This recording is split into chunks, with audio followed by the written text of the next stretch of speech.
Good evening, ladies and gentlemen, and welcome to another exciting race in our Cross World Key Sanity tournament. Today we have Linlinlin versus Andy. This is a winner's bracket round 5, game 3. So we are going to have some pretty awesome plays here. So without further ado, I'm going to toss it over to our commentators for today, and I will see you all after the race. Have a good one. Hello, everybody. I'm Excalibur. I'm half of your commentary team for today, and coming to you from the other side of the Atlantic is Blibberl. How you going this evening? Doing good. Really excited for this matchup, this being Game 3 between these two players. Fun between these two. I mean, Andy is quote-unquote a pillar of the community, but I think in his own trolly way, so is Linlinlin. So these guys are certainly some of the best players around, which is why they are one of the reasons. I mean, it certainly helps to be lucky, but still in the winner's bracket at this late stage. Unfortunately, one of them has to go visit the loser's bracket after this race. And we'll see who. I would say, correct me if you don't agree with me here, that Andy, despite his infinite experience running all kinds of modes, that'll give him an execution advantage a little bit, but I think Lynn's ability to chain together long CrossKeys routes is probably a hair better than Andy's. That'll be the difference. Can Lynn sort of make it up in routing what Andy gets in execution? Yeah, I think so, and it's kind of important to note that when we went through the qualifiers for this tournament, Lynn came out as number 3 in the qualifiers, and Andy didn't have the best qualifiers, ended up as number 55. I think at least one of Andy's, so Andy was basically was going to make the cut, and he was like, I'll do one more qualifier to try to improve my seating, and it all went pear-shaped. I don't remember what happened, but as that was a while ago now. And he basically was like, screw it. If I'm not going to be a really high seed, there's not really any point. My work has just popped in front of the streams. All right. I don't know what our countdown is to them actually setting off. So we're just going to keep making stuff up until that happens. Hello and welcome to everybody hanging out in chat. I'm going to kind of assume that people know what's going on in CrossKeys because we've been doing this for months. But if you have somehow stumbled across the end of the tournament without having seen any CrossKeys before, please ask questions and stuff, and we'll try to fill you in. Right off the bat, we're likely to see some route divergence. Andy is the maybe only player in the CrossKeys tournament that believes in opening up by going to the castle. I think that's his play in every mode, damn it, no matter what. Whereas Lynn isn't going to do that. So, but he might cover Andy's early castle play in reasonably short order, just to make sure that nothing gets too far away from him. Apparently, these two players really know each other and their routes well enough to make sure that they're going to be covering over what they can, so that nobody's at an advantage. Apparently, we are waiting on Andy, which is unsurprising given that his webcam is still off.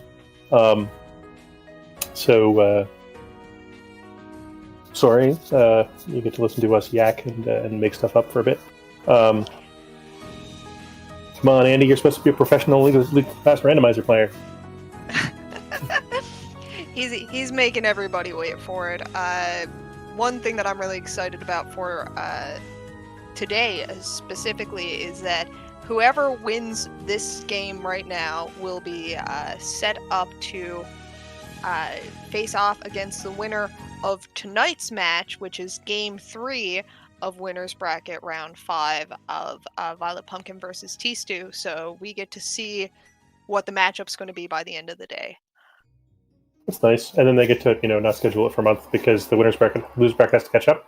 Ice Palace Big in Link's house is fine, right? Like, that might be useful someday.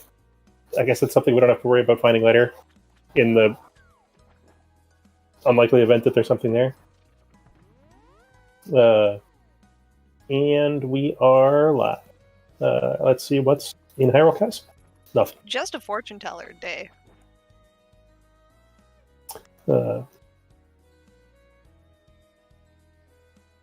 Triple, nothing.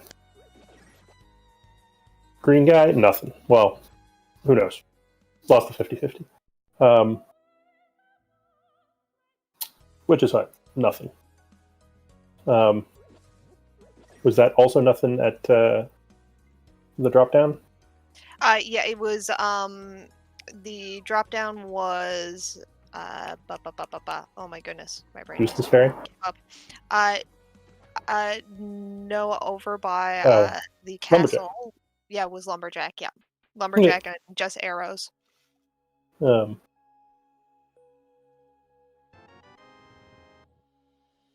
Uncle just carrying a couple arrows for us today. And what's in the chest?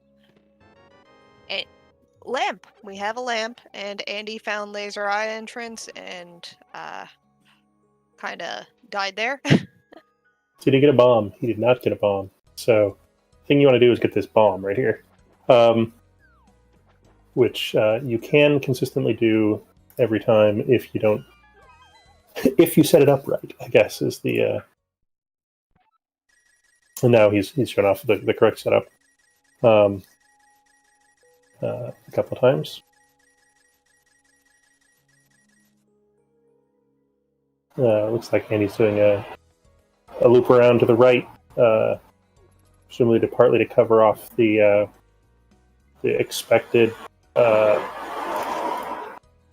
Houlihan start from Linlinlin. Finds Useless Fairy at the Lumberjack drop, so no AGA 1 for today.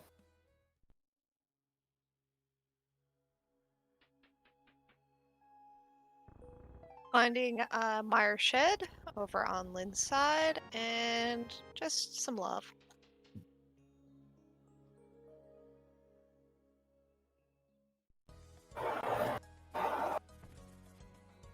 So the early lamp is something you for whatever reason don't seem to see in CrossKeys very often. Sync is Ganon today.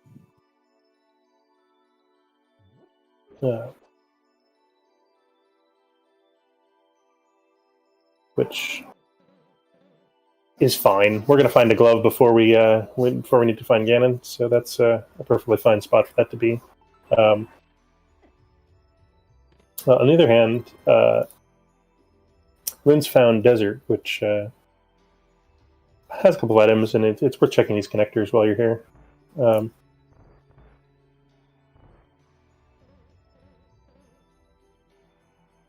We'll see if Andy walks back out and goes around to check the Witch's Hut while he's here.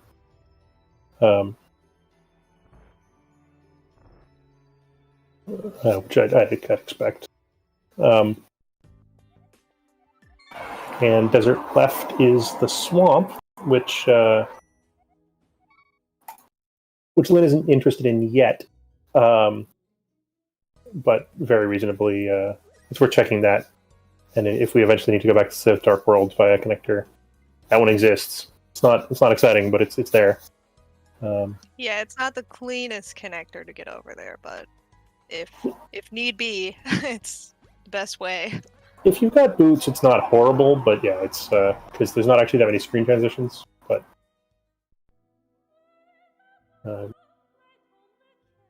Andy's going to do another. Goes to go down to Kakariko now. Oh, first going to check the back of Escape. Lynn has, only 4 minutes in, not yet managed to actually start at the Sanctuary. And we got a shovel over on Andy's side in the back of Escape. It's less lovely. It's one check, and that's all it is for the entirety of the game. It is also emergency bomb refills and rupee and arrow refills if you're real stuck. As Andy has demonstrated, you can actually use the shovel to just dig up stuff. Nobody's invented a metal detector for Hyrule yet, so you could just dig holes in the ground and there's money there. And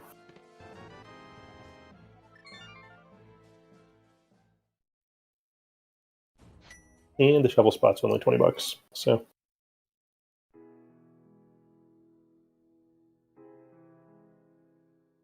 Just hoping for more.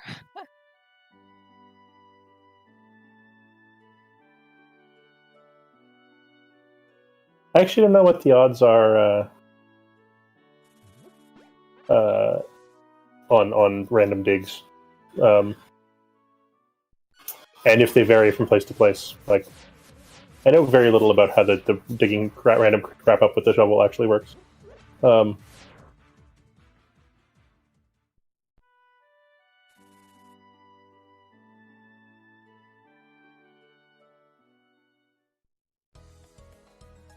And there is Tower of Hera over on Andy's side, on the right side of Quarreling Brothers.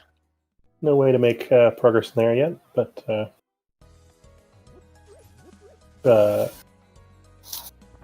nice to, not a bad spot for it. It'll be a quick and easy dungeon to clear at some point. And Shrala is a good find. Green Pendant Eastern today.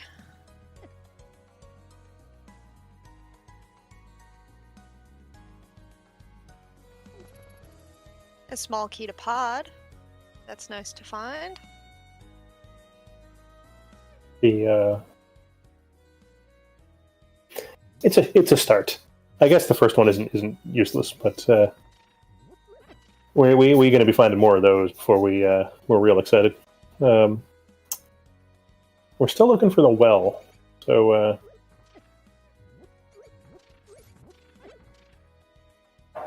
nothing at the other visible drop down, so we don't have to worry about finding a hammer in the near future. So is well behind Agate 2? We haven't seen actual vanilla well yet, so Oh, okay. Then Linlinlin finding Mini Moldorm Cave, while Andy finds Agina. Agina has a sword. That seems good. Let's see if Mini Moldorm and their 5 chests, or 5 items, are better. Bunch of money. Moon Pearl. We got it. No shenanigans today. No, none at all. I mean, there can still be other kinds of shenanigans, but no bunny walking. Which probably, to be honest, makes both of these runners happy. There's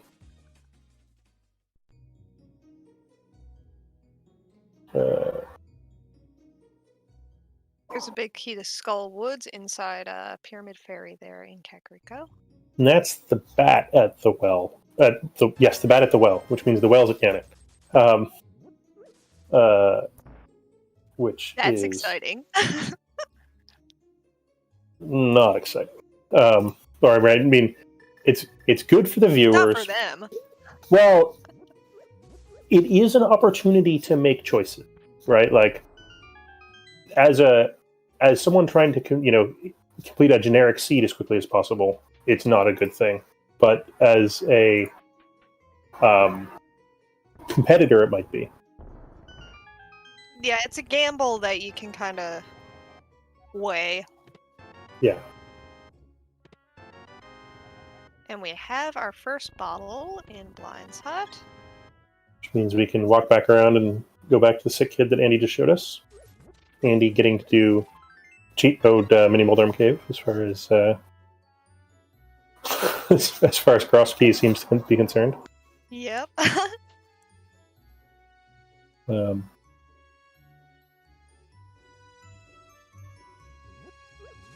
Andy talks to the back of the guy's head, but he's still willing to hand over the Moon Pearl. Like, holds the shovel to his head, gets the Moon Pearl. there's the last entrance to the front of Desert, which means actually that Desert can act as a connector.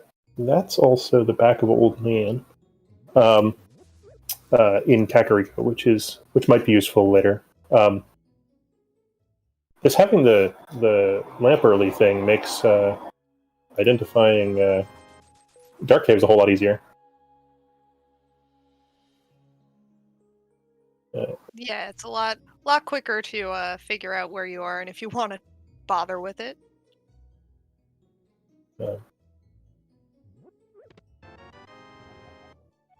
And there's Andy, Thieves Town.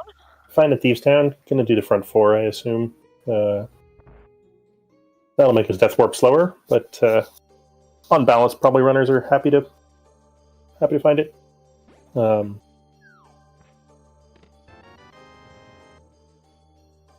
Lin is quick on his heels.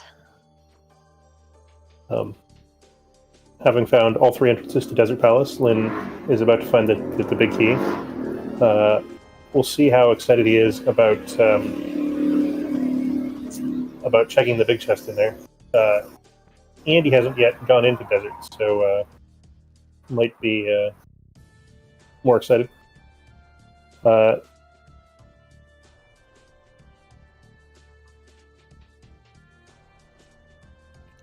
Excalibur is riding a motorcycle while he's commentating today.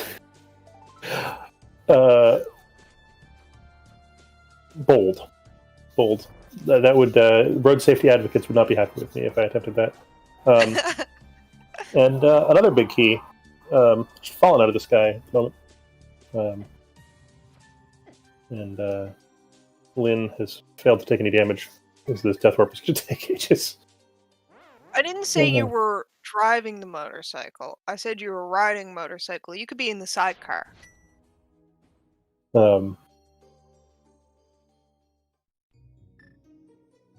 We'll see if Andy's interested in talking to the capacity fairy. Looks like no. Lin did decide to buy 5 more bombs.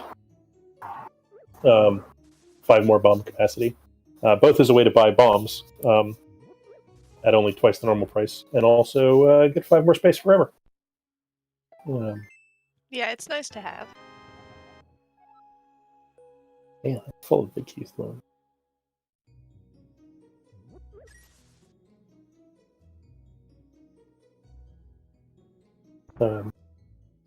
We are rapidly reducing the number of ice rods in the game with all these big keys we're finding. So that really means that the last one will be somewhere horrible. But Sick Kid was only 20 rupees today. Nothing too exciting.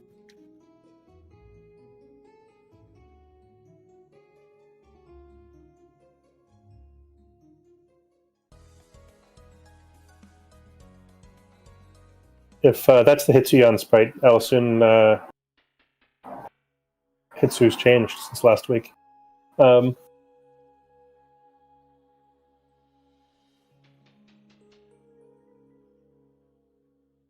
Andy, not yet interested in going into Desert. Nor going into the Old Man. I wouldn't be surprised to see Lin actually go back and check the Old Man connector next. Or maybe go back through Desert to the Dark World. Both of those places seem reasonable to me. Yeah, checking connectors or, checking one that we don't know yet, or going to... Andy showing a third option, which is with the sword in hand, you can actually go into Tower of Hera and accomplish things. And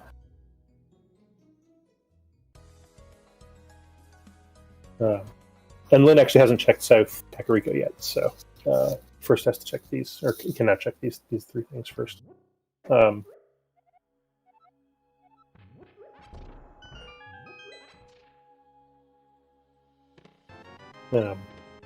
We get to see the rarely seen climb up the tower like a chump method of beating Tower of Hera today. No shenanigans today. It's nice to see it done properly, quote unquote properly.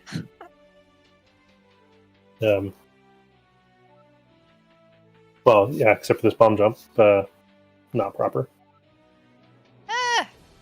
I mean, if the developers didn't intend it, it wouldn't be possible. Indeed.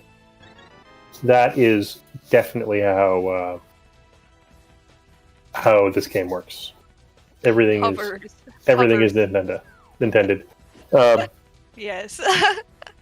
Mimic clip, developer intended.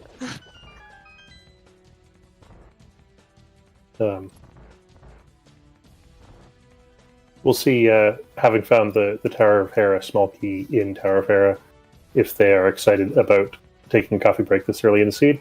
I would assume so, but... I mean, not having to walk back in here to last location something is smart. Yeah, but it's not that hard to get to. And of course, with a completable dungeon at 15 minutes into the race, it's appended.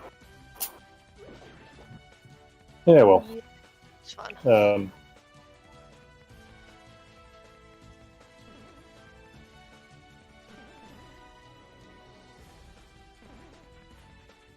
But Andy is taking the run back in to check out what's in the basement. Yeah, I mean, with the early fire source and the ability to get that and the keys, I understand the suspicion leading to this play.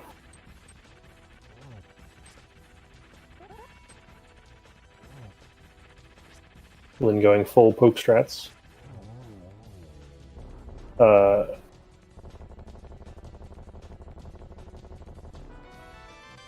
I wouldn't expect to see a map check for the next 45 minutes, so the only way we're going to know if Desert's a crystal is if we accidentally clear it before then.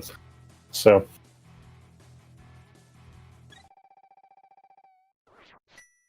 lamp strats in this room, nicely done, for $300. But not something too exciting, but it's nice to have the money early, I guess. I think both runners are going to do this on the I don't think either one is going to be too sad about finding nothing, just because it doesn't seem like a good... I think they're both going to expect that the other guy is going to do this, is the thing I'm trying to say, but saying badly. They don't want the other person grabbing something that they abandoned.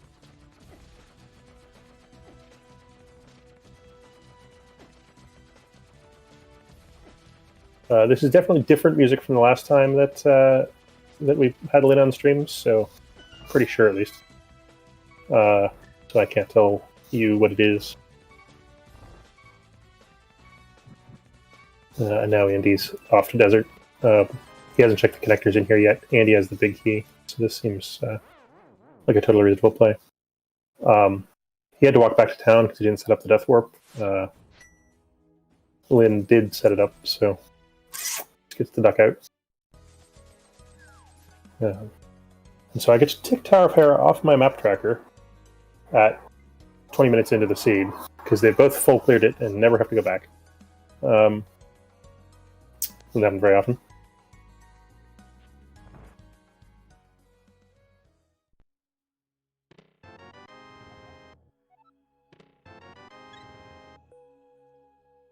There's the Hera map. And the hammer in the desert big chest. Ooh. We'll see how long Lynn puts that off.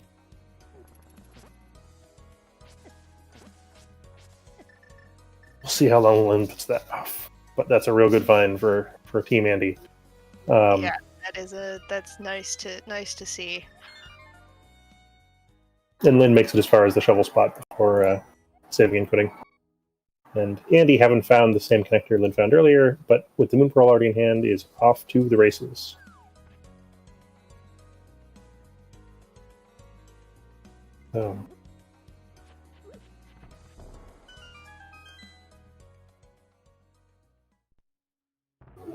And there's the back of Hope Cave.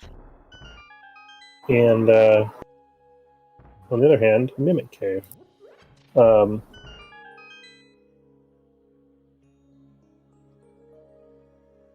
Lin, again, with the Moon Pearl in hand, checking connectors is more exciting. And so that's a good one. Not having to walk to over to the asteroid area is a savings of time. Yes, definitely.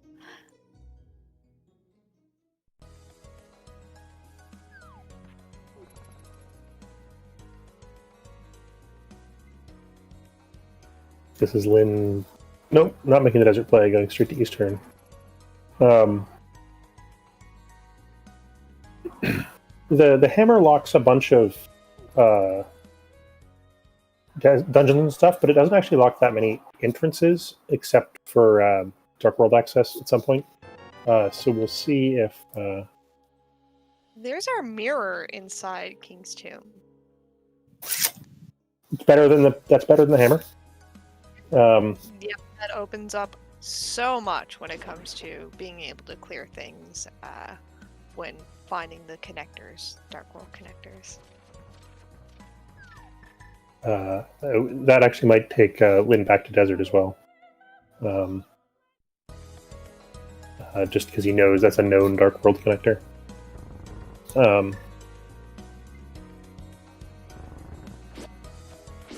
And in the same way that Lin might have been led away from the desert by having already run through it a couple of times, or run through it and found the third entrance, so the desert big key is less tempting.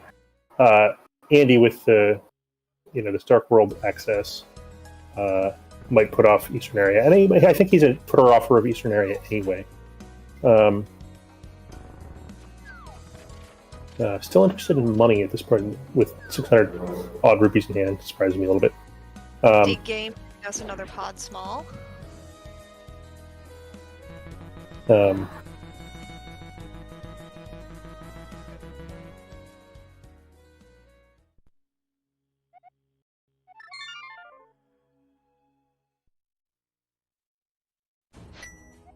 But looks like Andy is making that Eastern area play right now. So,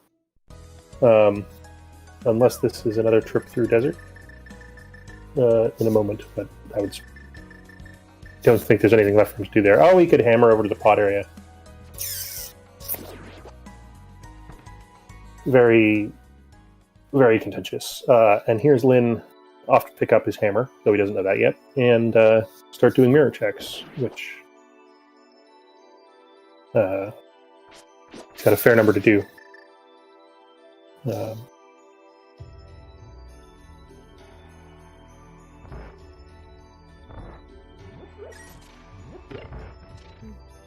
Getting that hammer over in desert is definitely making Lin a little happy.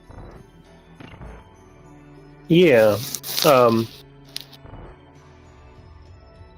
It's Lin's now got a relatively long stretch ahead of him of mirror checks.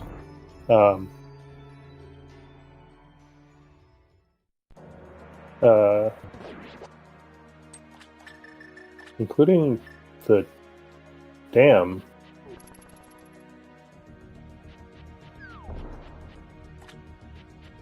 Lin, you just leave behind the dam for no reason? Yep, just walking on past.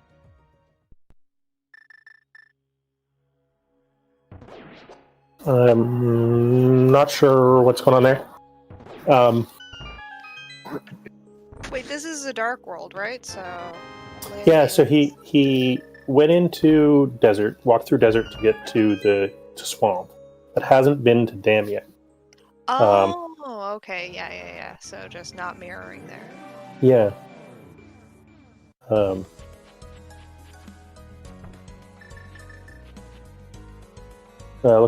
I'm assuming that's leaving the mirror portal there with a plan to get back to it. It's a kind of semi-awkward place to do that, but I assume carefully I assume that's a carefully chosen, slightly awkward spot for a mirror portal.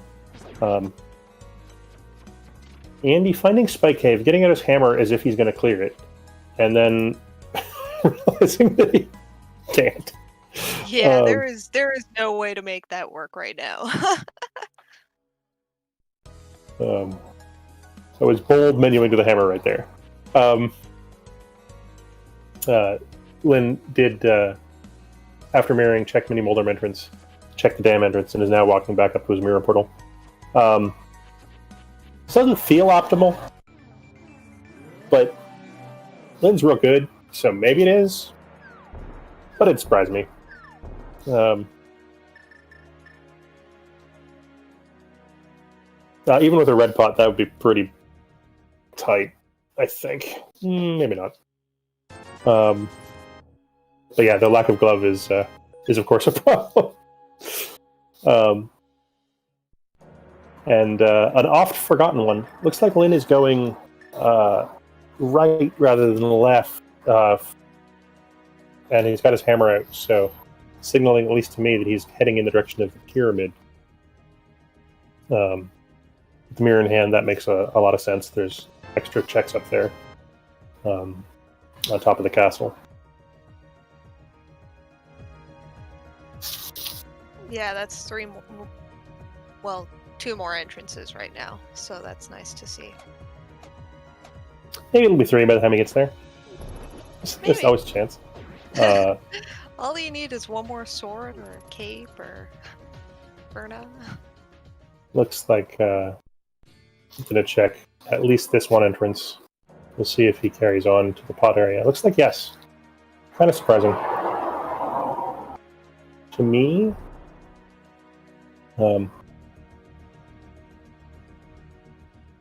And in a divergence from the last seed, he's gone to the pot area. Managed not to do that until he was ice rod hunting in the last race.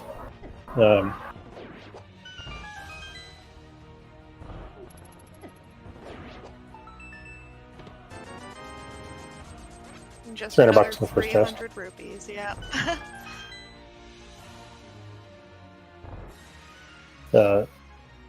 Despite having already walked over here once, Andy willing to walk to across the bottom again to get the mirror checks out of the way.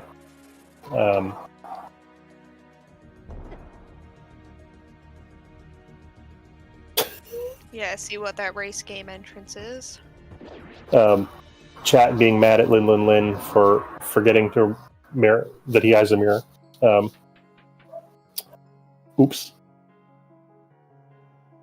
Andy going to show off that you can get 99 rupees if you hit the same one 5 times. I think doing it for no other reason than that. Yeah, just a swag. That's it.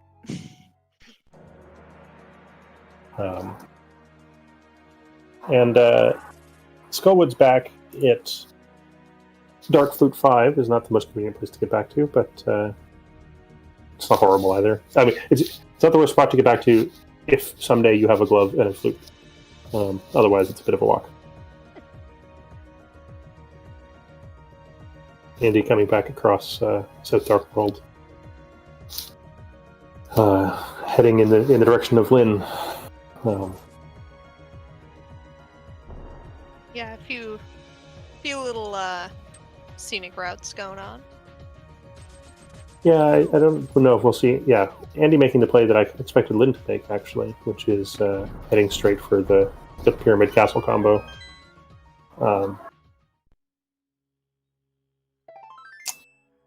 Lynn finding a chest entrance at Pod. Unfortunately, it's not a good chest, but, something. And Lynn has carefully saved his portal for this death door. I'm pretty sure. You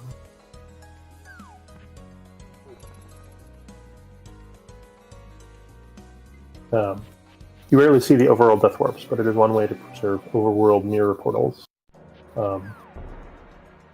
while getting what is effectively a save and quit warp.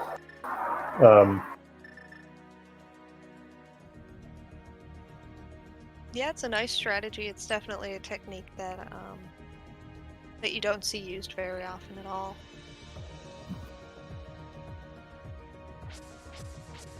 I mean, it's one of those tricks that is occasionally super helpful, occasionally just makes you look clever, and most of the time not so useful. Let's see if Andy remembers mirror strats for Agate Tower. Yes. That's that's nice. 5-6 second time save. Versher, I live on a major street in and so I get traffic noises. Sorry.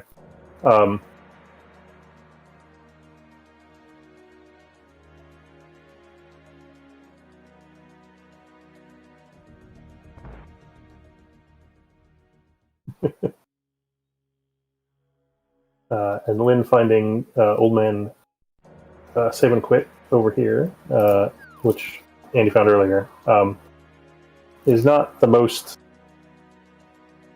exciting place to start from. It's not bad, but makes them both kind of wish that they'd taken the old man connector when they found it a while ago.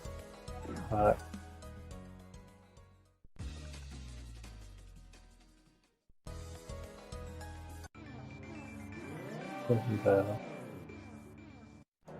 we're off to see Lynn go digging, and Andy go bribing a monkey. Not a euphemism, I promise. The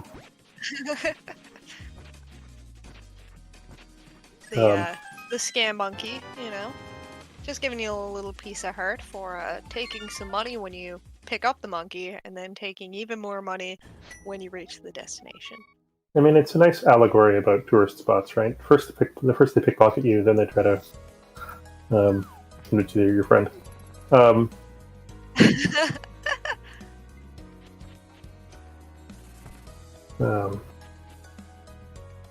So chat quite rightly being mad at Andy for so Lynn failed to mirror at Agate Tower,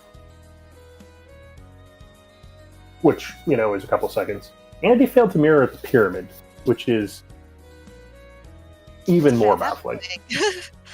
I don't know, how could they forget they had, if it's the sake of them forgetting that they had the mirror, how can you do that? There's many things to think of. I think about, and that's unfortunately, led to mistakes, I assume. Just busy thinking about your routing, or thinking about this, thinking about that, and you forget what you're up to when you get there.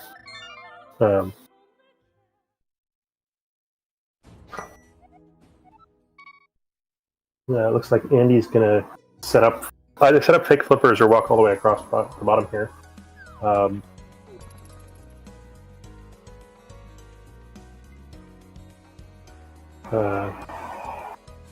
Is Lynn going for desert trip number 3? Desert trip number 3. I assume that he is, after this, going to head to Pyramid and Catfish.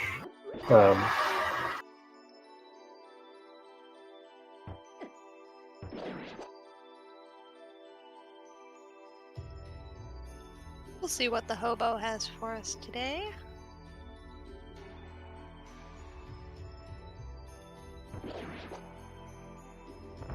It's a small key to Turtle Rock.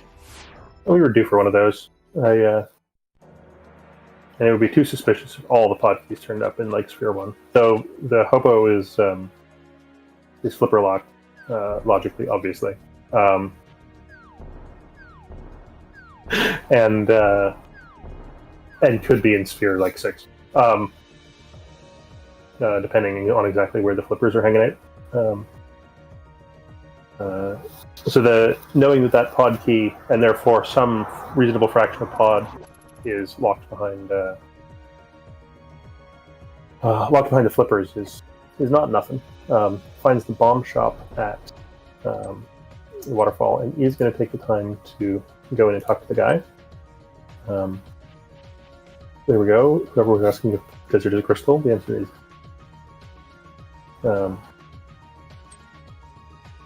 Yes, as well as pod.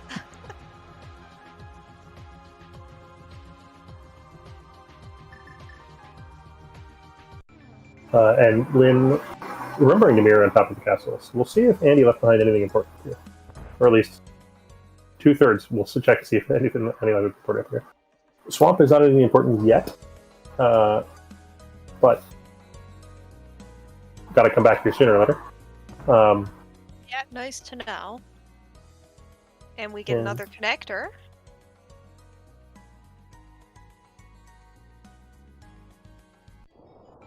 Scamfish did not pay out today.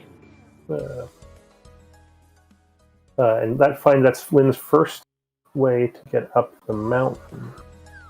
And it gets this hard door out of the way, which happens to be Ice Palace, but another nice note for later entrance. Hopefully we don't have to do that traversal again to get back to Ice Palace when we actually want to clear it.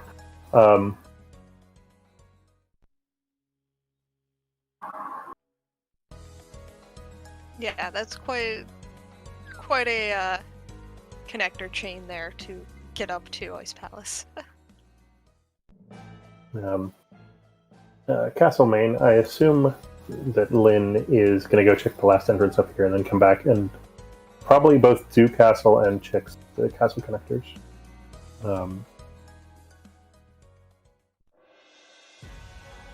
We have pod. With a brief pit stop in at the Palace of Darkness.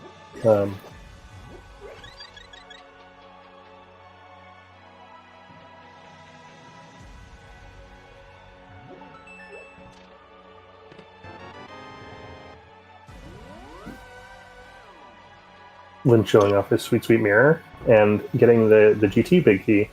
That's nice to see. Well, it makes that well that we know is behind the pyramid slightly more suspicious, right? Of course, we haven't found Gannett's Tower yet, but if someday it turns up, we'll see how excited the runners are about climbing. Of course, assuming that they have a suitable kit when they get there.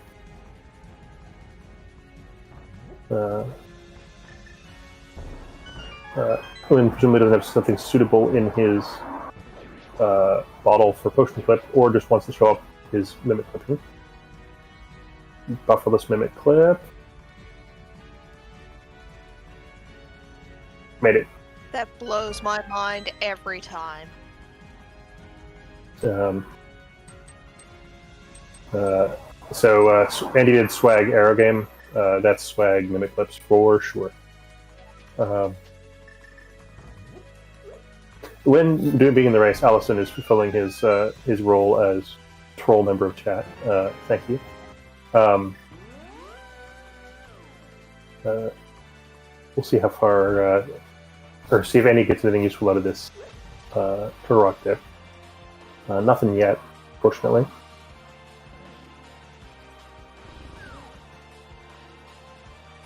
This is a bit of a hike for 2 checks, but they're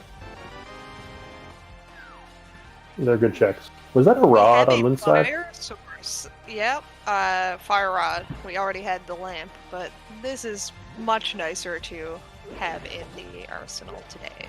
Well, that's a key to Ice Palace. Of course, we'd like to find a glove before we go in there, but it's Ice Palace, which is right next door, except it's not. It's actually like a 10-minute walk to get back to. And Andy just had some nice success getting just a boomerang, but nice to pull that out. I mean, anytime you can get through Chain Chomp Room and not die and get items out of it, that's a win.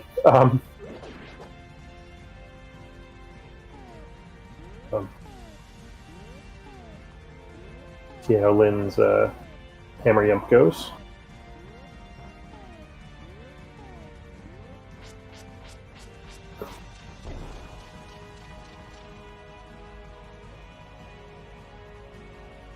Man, it feels like cheating to have to watch them do these dark rooms with a lamp.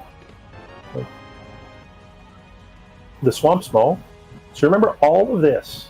Ice Palace, Swamp Palace, the front entrance of Hyrule Castle, and Paw are all locked behind the pyramid mirror that Andy didn't do.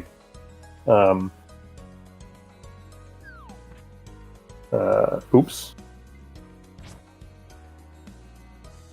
Yeah, and that's something that Lynn has an advantage for right now. Purple Yoshi Soar. No. Boomerang is completely useless. That's not quite literally true. I believe it is possible. Nope, I think it's just never useful. Yeah, Cyberchow, there was a connector from the top of the castle to Turtle Rock's safety door. And then Lynn mirrored and hopped down and got all this nonsense.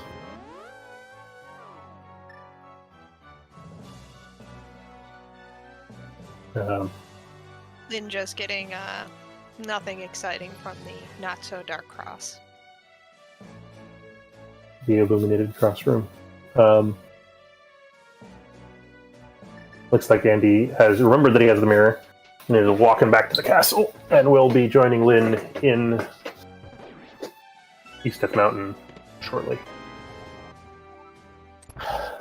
1, 2, That's our 3, Turtle 4, Rock big key. 5, 6, 7 big keys. Yeah, that's nice. It's nice to find.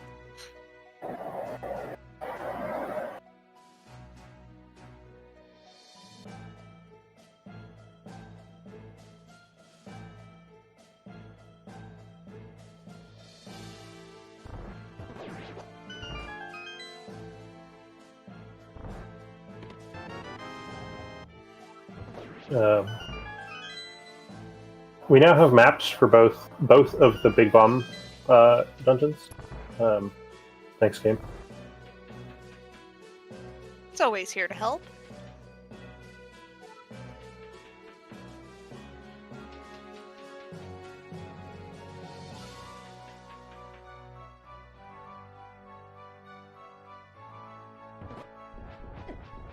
And with mirror in hand, Lynn doesn't have to try to set up a Death Warp, which is good because 10 hearts red mail is not a good time for Death Warps. It looks like Zelda, they locked up the Master Sword rather than Zelda today. Well,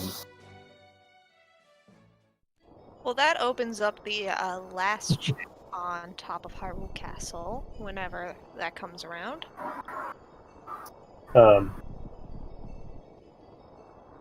And Lynn finding the top of Dark East Death Mountain via the Turtle Rock entrance. Which means we don't have to go back and check that, which is good. Boots on Floating Island, bad news. And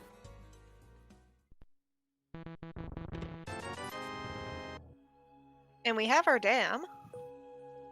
Yeah, which means that we're a flipper away from at least being able to get a fair hike into Swamp Palace.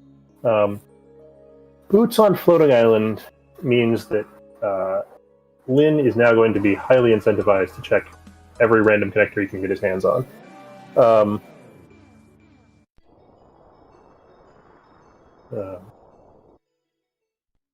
Including, say, this one right here.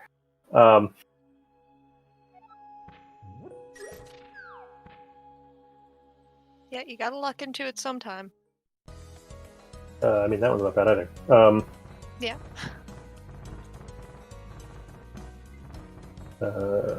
Great.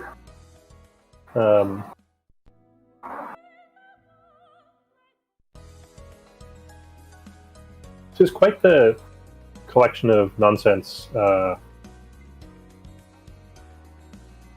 that one connector, by the way.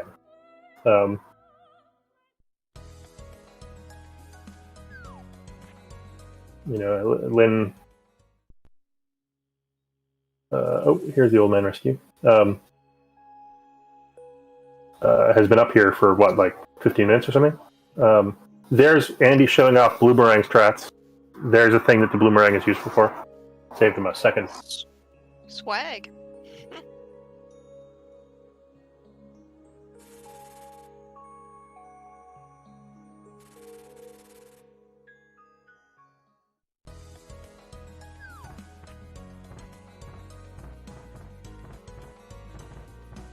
Hook shot is light world type.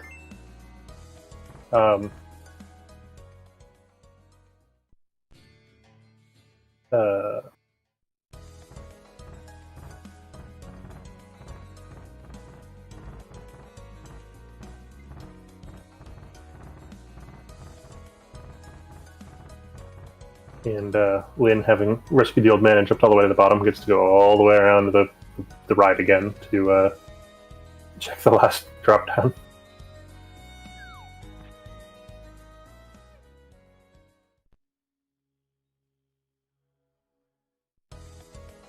Super Bunny Cave?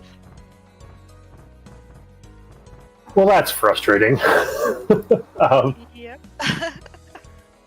So, because I lied, because he has another drop down, or he's got other things to do. So, first, go check Terra and the Dark World entrances, and then around again to go through Super Bunny for the 2 items. Yeah. Yeah, that isn't pretty.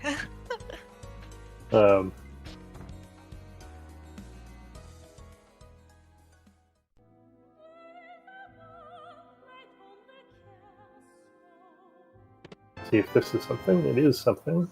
Pod big key. That's 8 of our big keys now. I don't think we'll see Lynn head straight back over there, but presumably wait for another couple of small keys to turn up. Maybe a bow. Not that he's already done the bow side, but being able to complete the dungeon would be nice.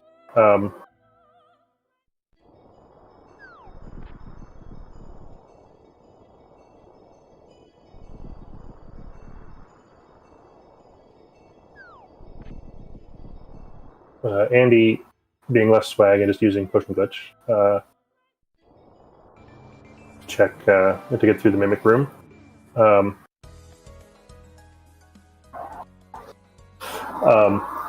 Lynn routing Death Mountain correctly and mirroring by just near the flute spot to check the last Light World entrance.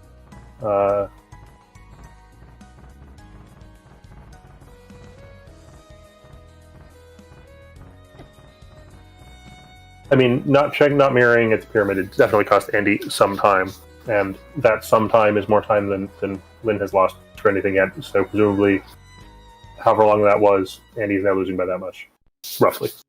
But now we're going into Super Bunny Cave over on Lynn's side. And another connector to somewhere else that's good, maybe. Hopefully those boots.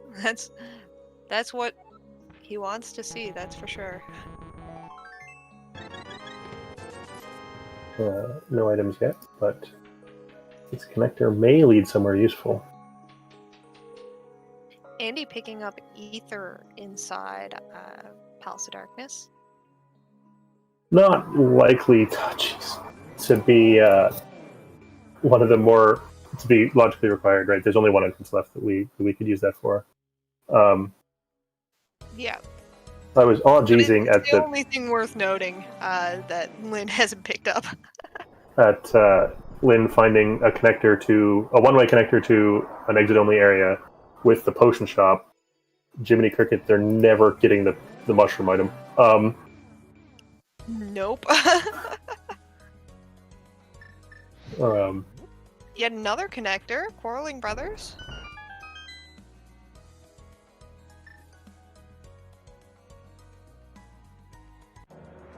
Jeez. All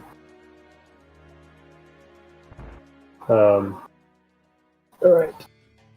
My map has too many things on it.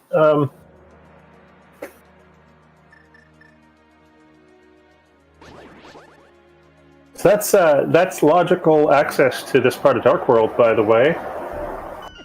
First time they've gotten over here. By all that nonsense.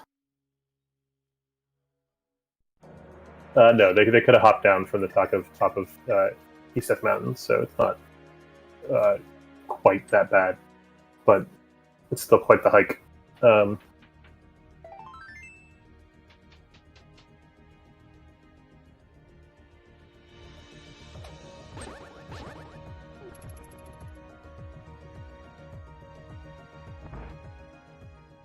Yeah, looks like Andy guessed wrong on which Hyrule Castle exit was interesting, and so now gets to walk back around and check the other one, which is the interesting one.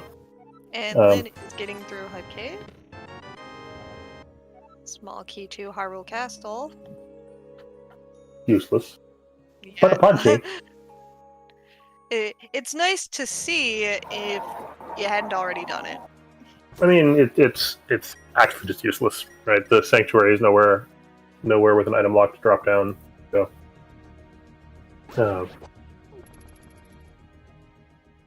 I guess it shows you that the Zelda cell is in logic. So that's a connector back up to Death Mountain. That's, I was gonna say not horrible, but I don't know if they have any other better way to get here.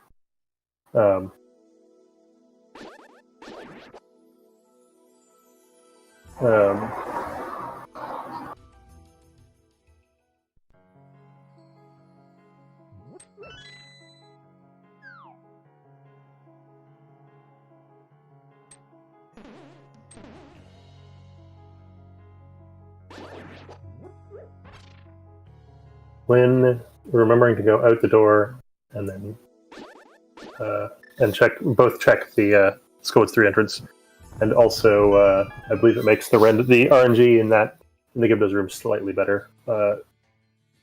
Though exactly how quantifying how it's better is not something I can particularly do.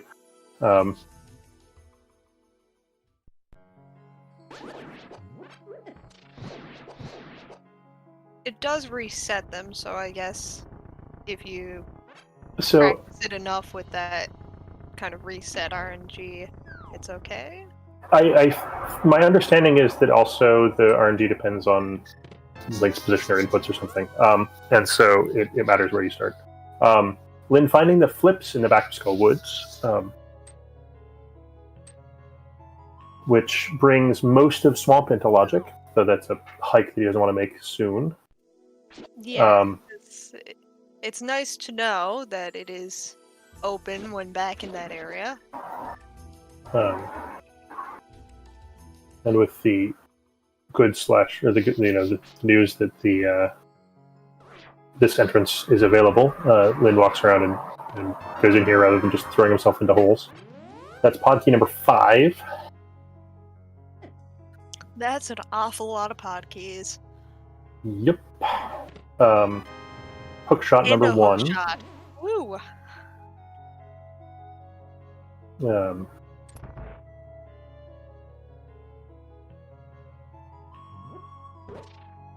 Woods better than average. Lynn won't be too far, or Andy won't be too far behind Lynn on the trip to here because he's finished Village Outcast, started down the South Dark World. Now here he is. On the other hand, he hasn't been to West F Mountain yet, I don't believe. So having found the old man might make that trip in a moment. Where is Andy going now?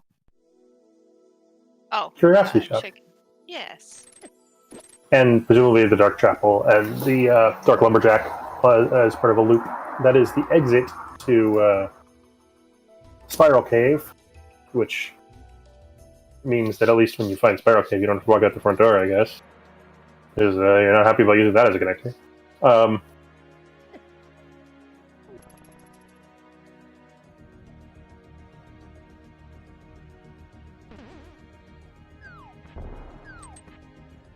And Lynn now taking this same sort of path.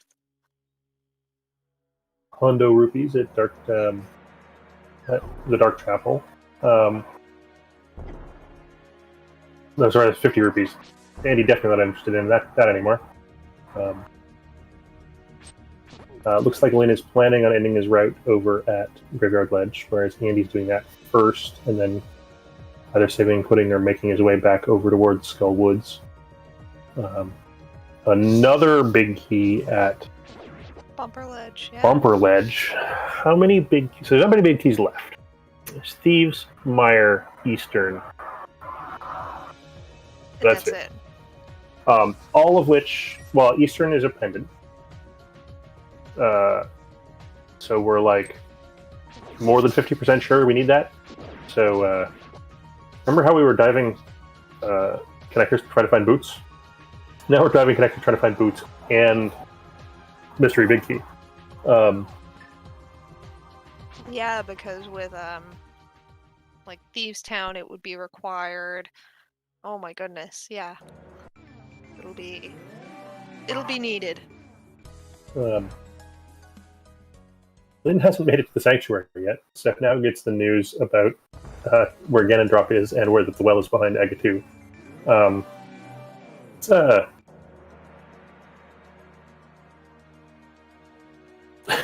It's a thing.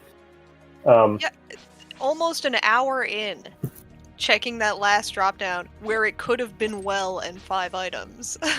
Ooh, that's kind of iffy. Oh, and we finds Floating Island. From Graveyard Ledge. And also Paradox Cave. Yeah.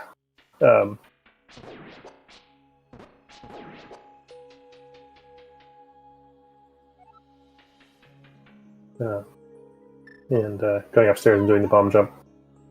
To find it's also Kingston.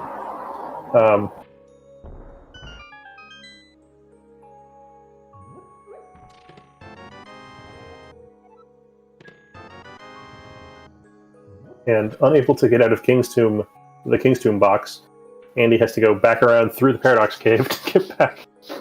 But left his mirror portal somewhere. Oops.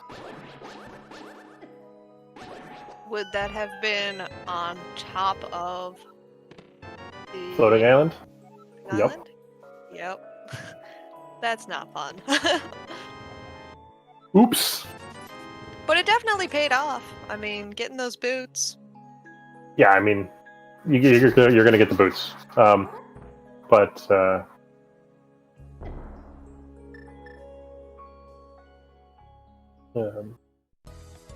Another TR small. and Lynn flips his coin wrong, and oh no. he might be getting his boots an hour from now. El Rocco, both Lynn and Andy found Paradox Cave. Lynn chose the wrong exit. Andy got his boots. Lynn didn't. 50-50 coin flip.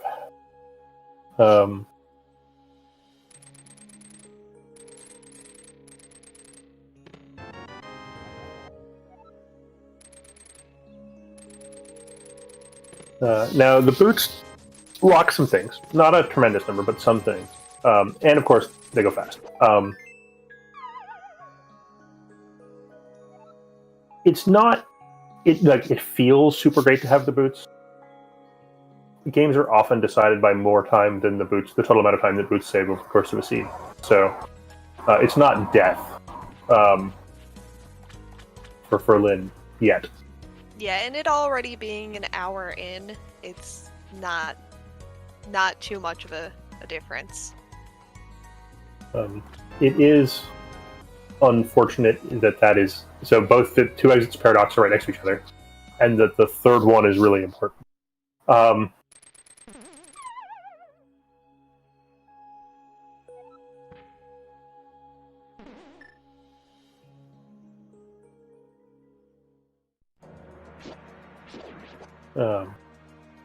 Lynn finding that Bumper goes to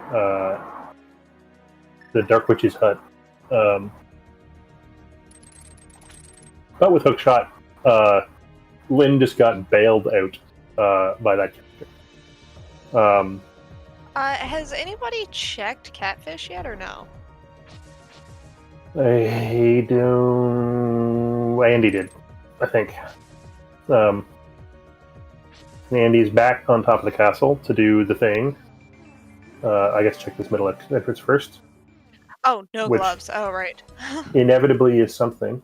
No, no gloves, yeah.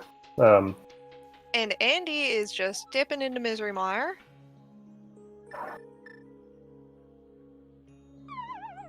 I'm a little bit surprised by that. Okay, Lynn is going back. Yeah, I mean, as soon as he got spat out at Dark Witch, he headed right here. He knows he needs connectors.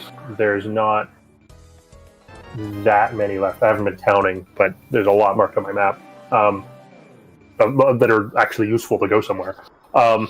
And so I'm when he got anywhere over there, he ran right back there. And checking the Dark World East Death Mountain entrances, finds the other entrance to the castle.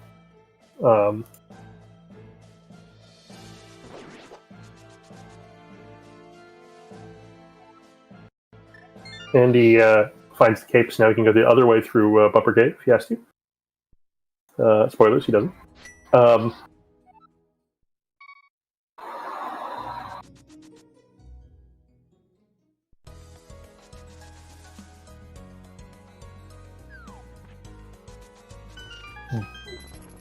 Boots checks for Lynn while Andy's busy cleaning up Mire. He hasn't found anything of interest in here, I don't believe, which is... Flips and Hookshot were inside Skullwoods, yeah. Yeah.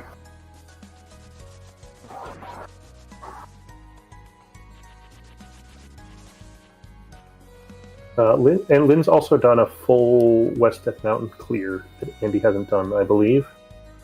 Unless I got real intensely focused on something. Lynn going through here again.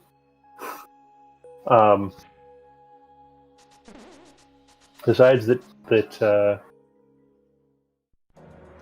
Dark Witch's Hut is where he's interested in being, which you can't say very often in this game. This might be his fastest way back to the pyramid. I guess. So Andy's Mire Dip is paying off with a flute, which doesn't yet do anything. I mean, it's super useful for getting around, right? Don't get me wrong, but it doesn't unlock any checks without 2 more gloves. Lynn finds Mire and is not interested.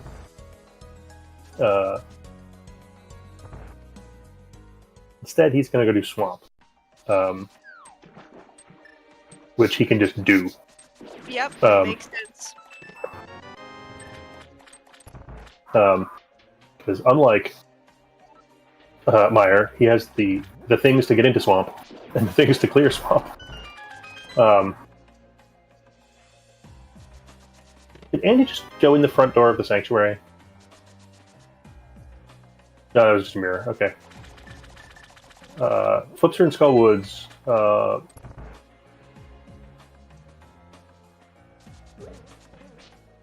Which Andy left behind because he abandoned his mirror portal to get the boots on the floating island. And has no, and I mean it, no convenient way back to Western Dark World.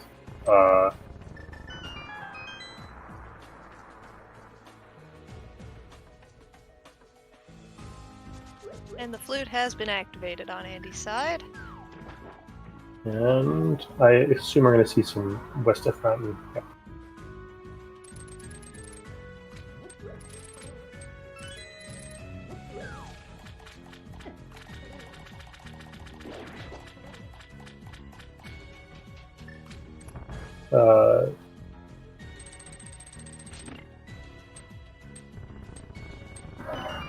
The Thieves Town connector was from. Right. I think I've mismarked my map, folks. So we'll see. And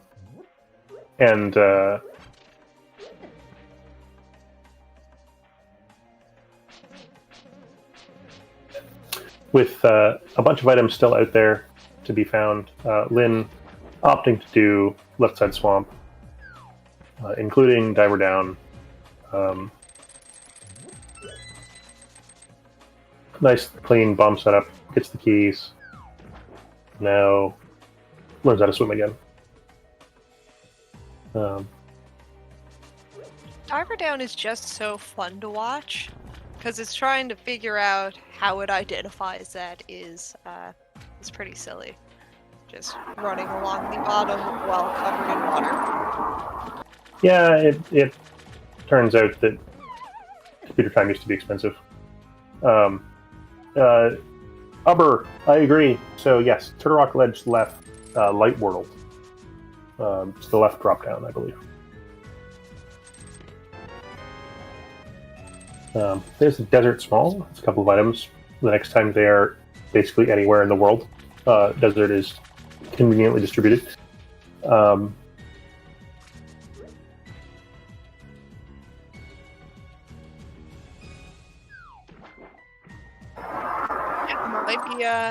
Might be the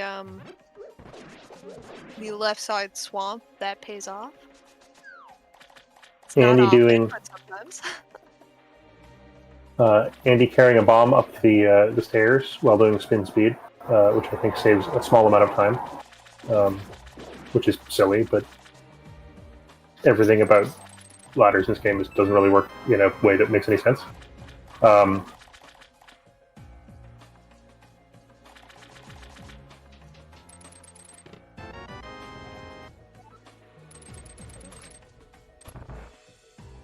And that was Ice Palace Small? Yeah. Yeah. I blinked at just the wrong time that I wasn't entirely sure what I just saw. So, Lemigia, if you are familiar with the vanilla game, as soon as they start going in and out of doors, you will see what's going on.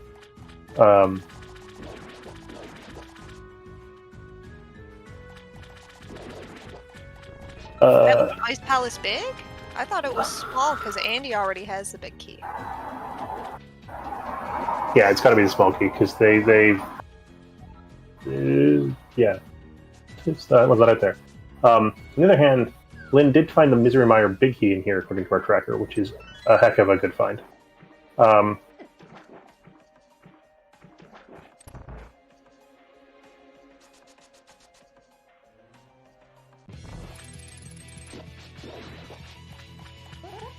Yeah, I suppose Big Key was Link's house.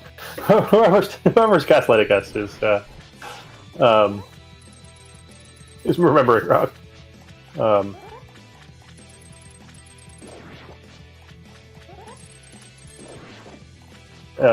And not only you're referring to chat and escape logic, not only could you burn the key in the back, sometimes it's even correct to burn the key in the back. So,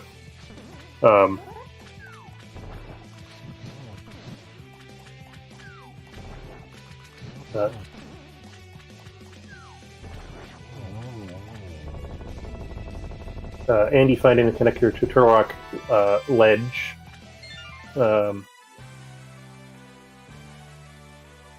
And there is our first crystal in Swamp Palace.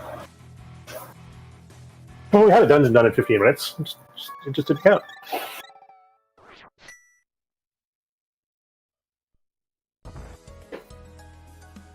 Alright, Andy's back to Village of Outcast. Only one long walk later.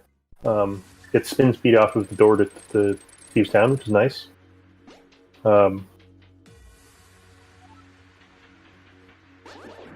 Remembers which entrances he hasn't yet checked. And here's Lynn back into Mire with a couple of small keys, which makes... The first one helps with routing substantially. The lack of Canis Maria means he's going to have to come back here eventually, unless he gets bailed out by the big chest. It's possible.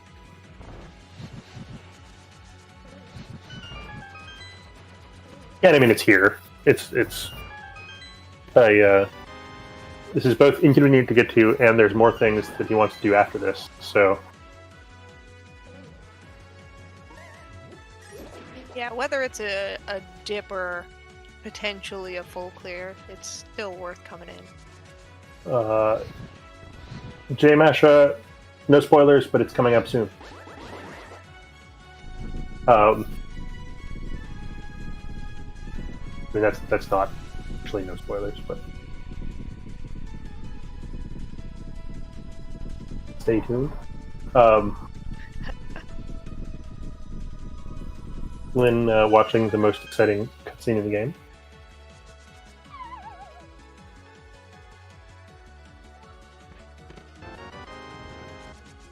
And there's Lynn grabbing his flute.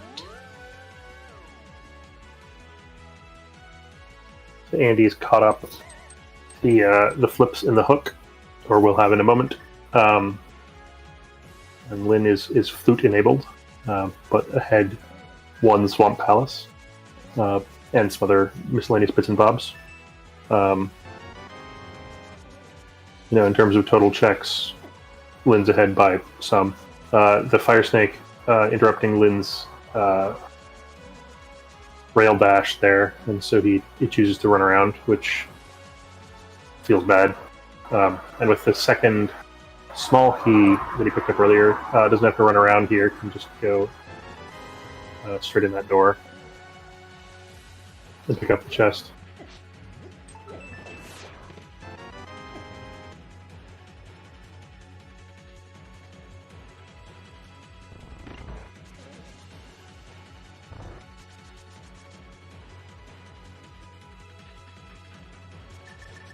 Did Lynn route in?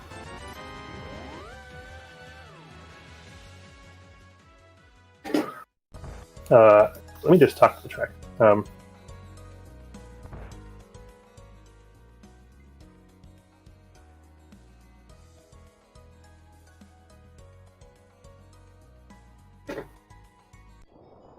And Lynn now doing hokey pokey to turn himself about and get to more dungeons that he can access chests in.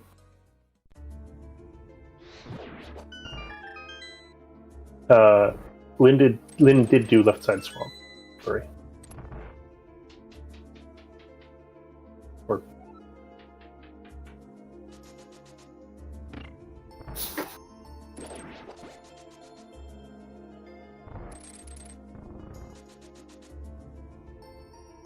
here's Andy's hook shot cave check.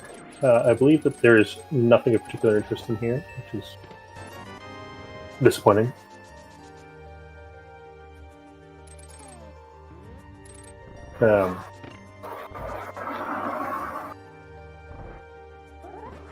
Andy somehow falling off of the dark bridge in Hookshot Cave twice.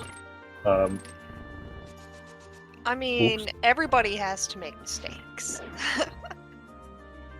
I just find it funny when these guys that can do, super complicated glitches, or, high skill things like hovering Hookshot Cave, can't walk across a bridge that they can't see.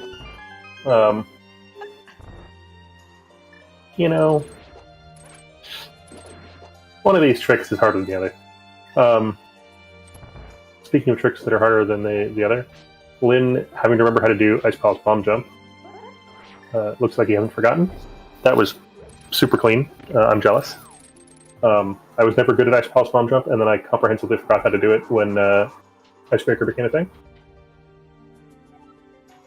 Andy checking a connector I don't think we've seen yet.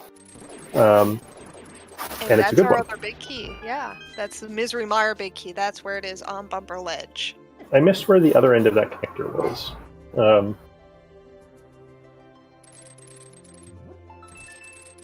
So if somebody can hook me up with where Andy came from to do that dark connector, I'd appreciate it. Lake Hylia. That is cruel.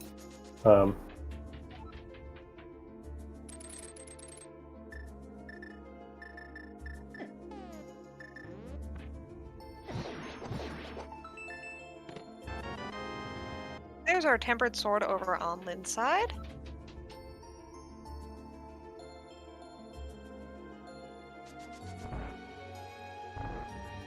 Lynn is lost in Ice Palace, which is never a good sign. Trying to remember which things he can do without a glove, I think, is what's going on here.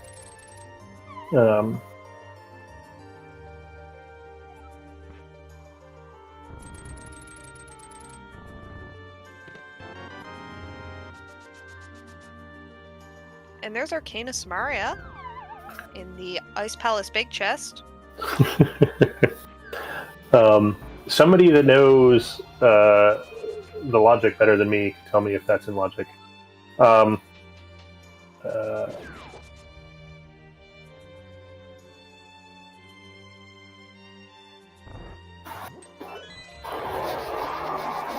Apparently, Zelda-san, who I trust, says that's definitely in logic. So, that sucks. As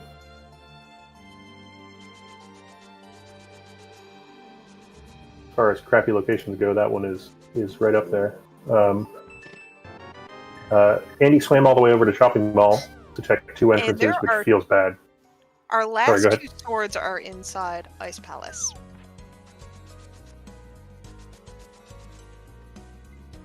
So Ice Palace is necessary. Well, I mean, it's required anyway, but getting both of the upgraded swords that are Andy's still missing is nuts. Frankly, Lin wants the cane more than he wants those 2 swords.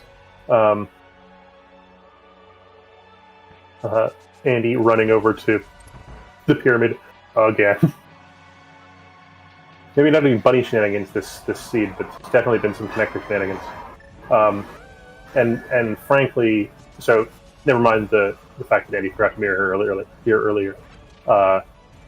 Andy's just going to do this more times than Lin is, I think, just because of the way that his mental routing algorithm works.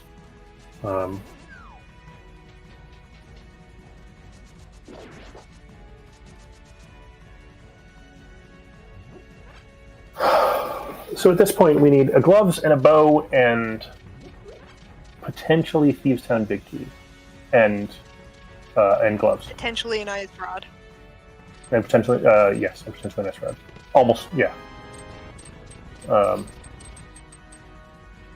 Yeah, we're just missing 1 pendant, and unless it's Turtle Rock, ice rod's required.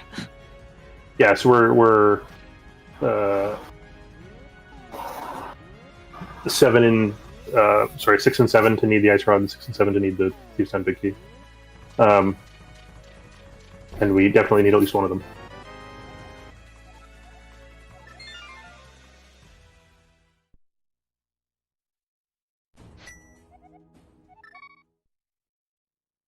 And, there's some non-zero chance we need a whole bunch of the rest of the stuff that goes in the tracker to get to those things. But we shall see. Lin remembering that he knows where the back of Old Man is from, 5 minutes into the race. Hooray for marking stuff down. And it's Kakariko. Which lets him, amongst other things, turn on his flute. But first, I'm going to check right side desert. On the way. Yeah. Because you're never going to come out there ever again. Once you have a flute. So this is actually really slick routing from Lin.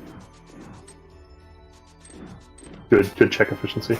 Now the fact that it's nothing is unfortunate, but... Well, I mean, it's at least a Skullwoods map, so that we can find out if that is required. Yeah, I mean...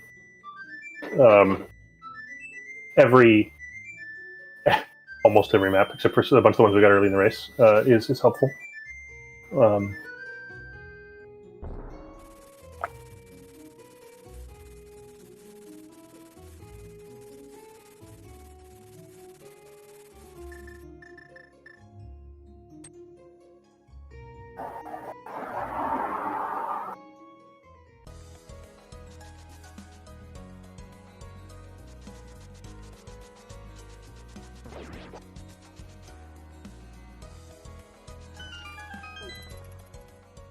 Lin remembering to get his boots checks out of the way while he's on the way by.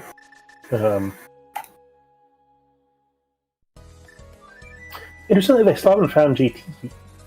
So as much as we talked about potential well nonsense. They haven't even gotten the access to the first 27 checks in GT, let alone the 5 extras.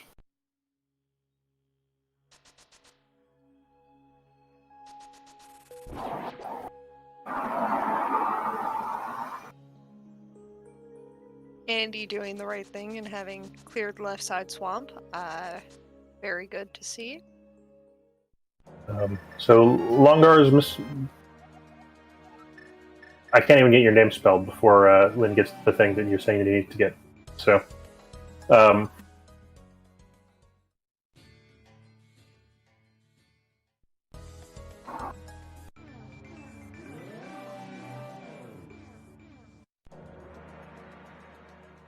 it's like it's going to run back through the connector rather than go all the way around again.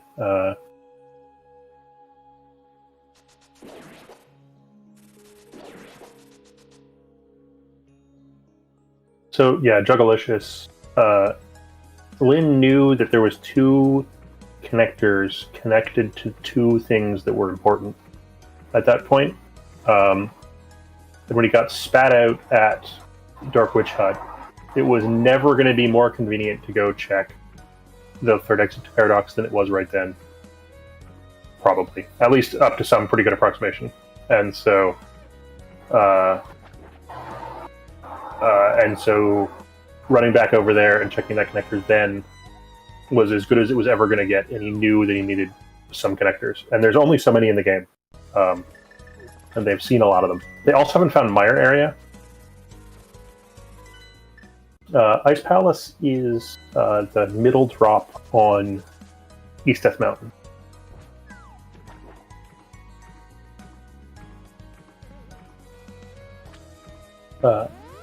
Andy now caught up on crystals, at least for a moment.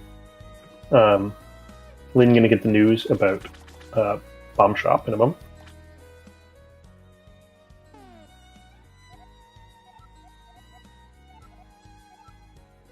It's kind of a rubbish place for the Bomb Shop, but with the flute, I guess it's not a big deal. But once they have a glove, then they haven't found Desert Palace yet, so. Shrug.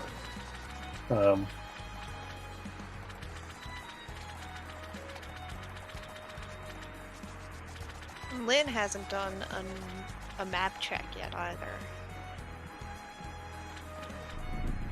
Yeah, this is just a one-item dip for Andy and Demire. Doesn't take that long. Didn't pay off, but he was here anyway, so.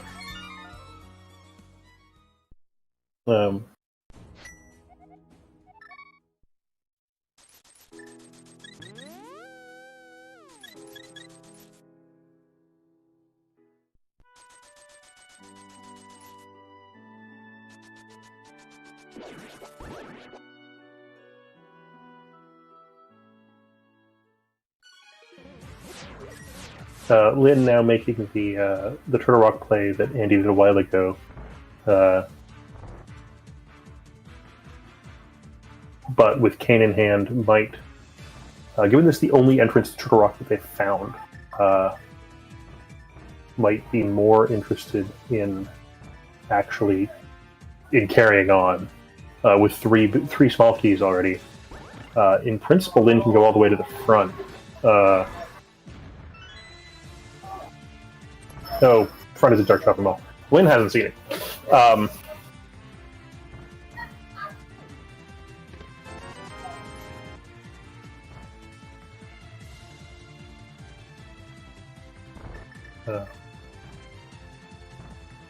And we'll see a chain chomper now. That will be a little bit of a safer maneuver for Lynn than it was for Andy. But you think 12 Hearts Red Mail makes this room easier? Also gets the Samaria set up, which is really smooth.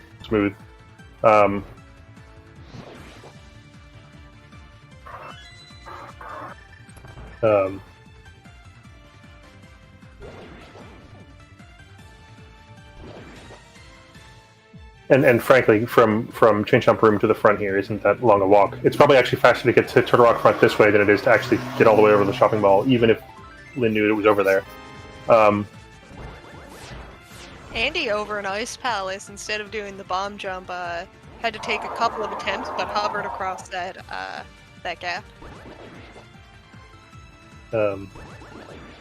Was it faster though? I guess. He took 2 falls, so I'm not sure if it was faster. He is. And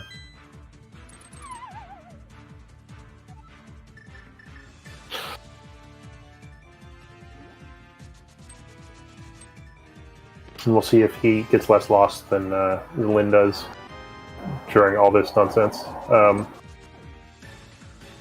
And the Turtle Rock map was in Turtle Rock.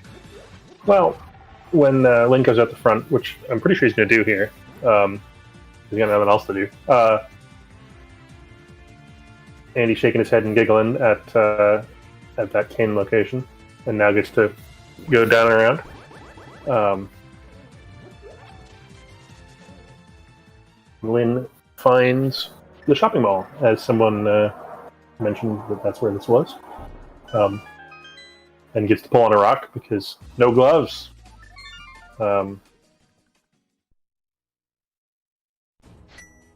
Yeah, this lack of gloves is leaving some stuff abandoned for now. Yeah. I'm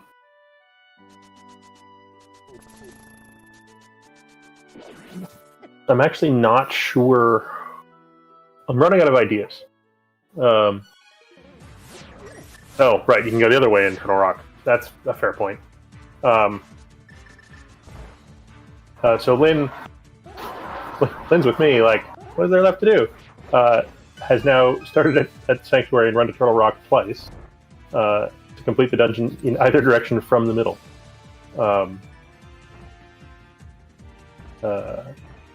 This gets him Laser Bridge and some other stuff. Nice to see. Makes sense. It's another GT small. Well, if and when they find the find Ganon Tower,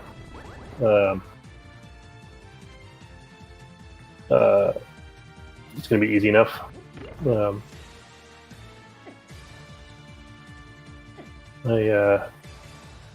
Screams are desyncing a little bit, so Blib, talk more. Okay. Hi. I'm Blibroll. Andy is leaving Sanctuary, and we are heading down to Laser Bridge on Linlinlin's side. Yeah, Andy's doing the same run into Turtle Rock there now. Nice laser skips by Lynn. I'm back, hopefully. For now. Lynn's likely to gonna get this last item before heading out Big to key safety to door. Thieves Town. Found.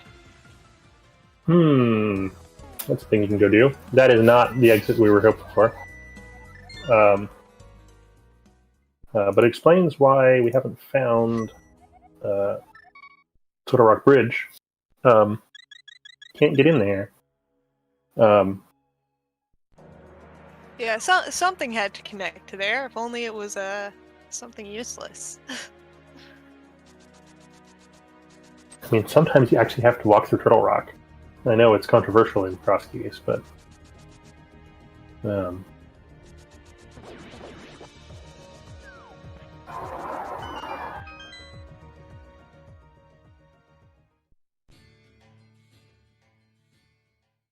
Chicken gloves. I like that. Andy, right behind Lynn on the the TR bridge check, and Lynn forgetting that he already checked Link's house bunk rocks. Mirrors, feels dumb, mirrors back.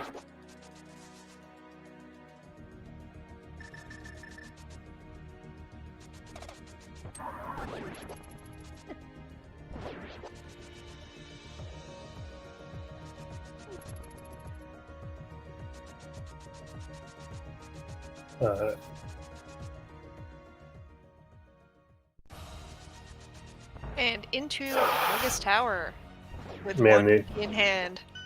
So the runners are down to, one item dungeon dips, which is nobody's idea of a good time, but it's a hike just for one chest. Koiso, they checked back of escape basically immediately because it's not item locked, and so with a bomb, they just dropped down right behind the sanctuary location, which is in the Lost Woods. And Lynn gets full information, including Pendant Turtle Rock. So no ice rod hunt today, probably. That is nice. Probably. Hopefully.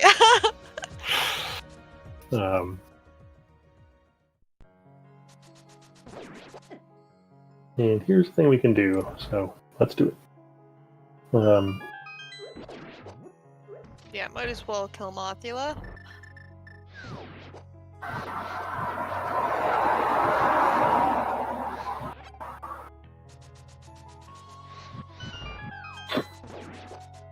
Lynn, just forget to get the bottom torch there. Oops.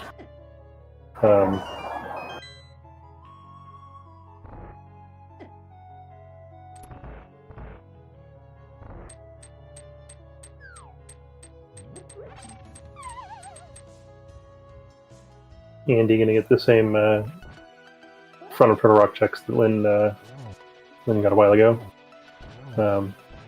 And Lynn thanks the Rando developers for the Gold Sword patch on Mothula.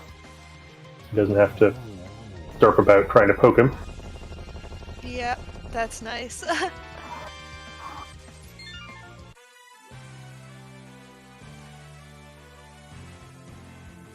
And our second crystal has been acquired.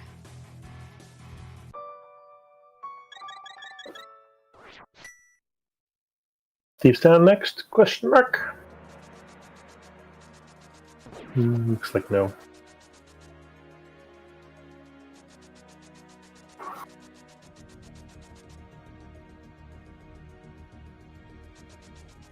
Oh yes, actually, yes. This is the way to Thieves Town eventually, I think.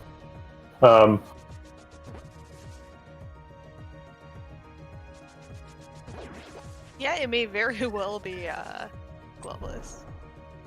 Well, gloveless for some time at least. Yeah, someday. But if we're gloves for go mode, I think it does not happen very often. So, yeah. And is very possible here. With Kane and Big Key having turned up, Lynn is back into Mire to pick up crystal number 3. And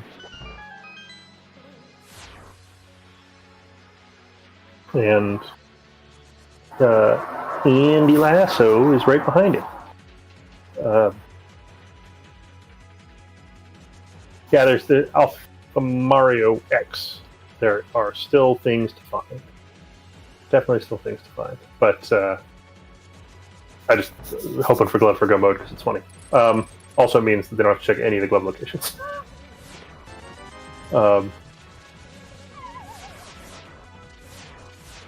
It just makes for some nice running across the world. Turok is a pendant. Lynn did a map check and had, as far as I could tell, every single Dark World map, which doesn't seem like it happens very often. You can see that on the handy tracker on Linlinlin's side. I didn't see Andy get full dungeon information, but presumably he did at some point. Yeah, he did a check earlier that gave him everything but Misery Mire and Turtle Rock, and Right. then he got Turtle Rock. Yeah. Yeah. He did some earlier map checks that looked entirely fruitless, and I missed the one that actually did something.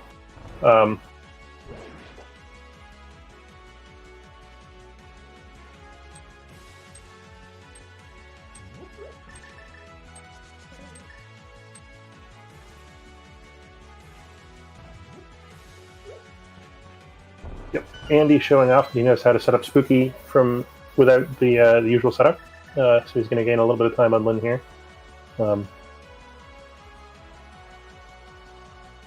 It's not a tremendous amount of time, but it's like about 11, 12 seconds that saved him, which is, worth doing, but not game-breaking individually. But if you save 10 seconds enough times, that's pretty good. Both of them going for cane buttersword dash strats. Victory is real easy if you get all this stuff. Yeah, that's really nice.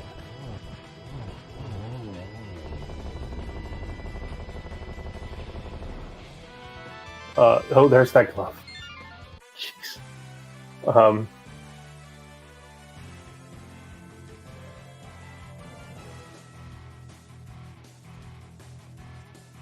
Well, now Ice Palace is finishable. Yep. So that's the next stop. Andy mirroring, I think on accident. So now we get to go over here and do this connector. Or go to something else.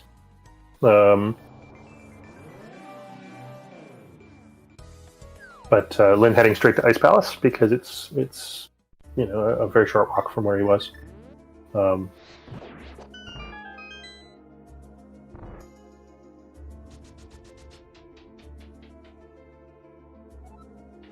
And I think that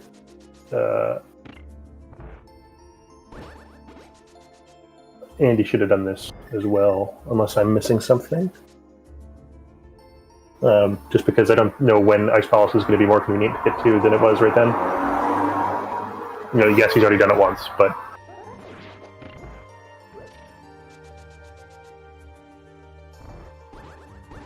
And now we get to do Icebreaker. I think these right-hand side checks, I had to leave behind last time.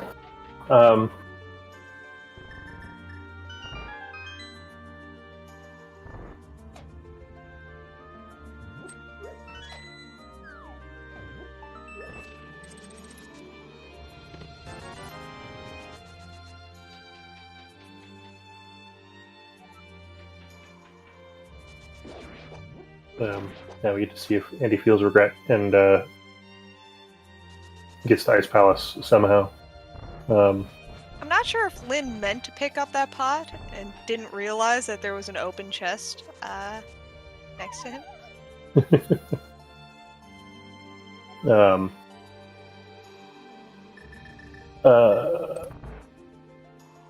Yep. Rich. Bow. Back of Desert. Now, that being said, Back of Desert can very easily be locked, so... or glove locked, given that we haven't picked up a darn single rock in this entire game. Like, there's a non-trivial chance that Lin spends the next... he's going to clear out Thieves' Town first, probably. But he's going to have to go entrance hunting at some point, which kind of sucks. I would still like to see GT. GT would be nice to find. Oh, it could be bait, though. It's a lot of items to just all be bait. And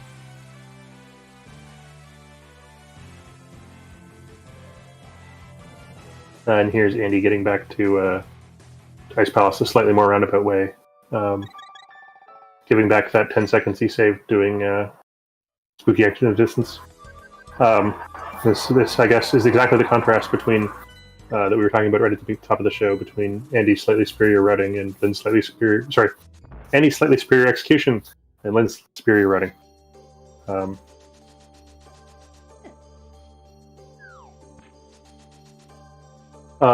Jay Maggett, they got spat out of Turtle Rock like heaps ago. It's Hyrule Castle east entrance.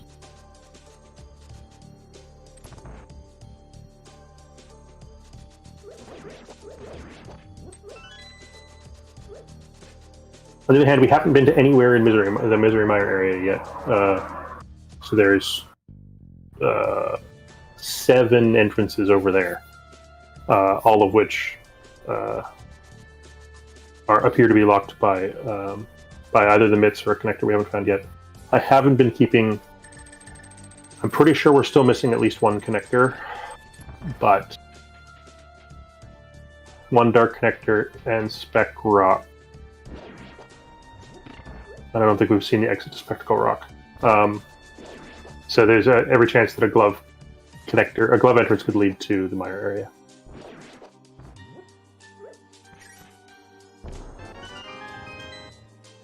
Does that jive with your remembering?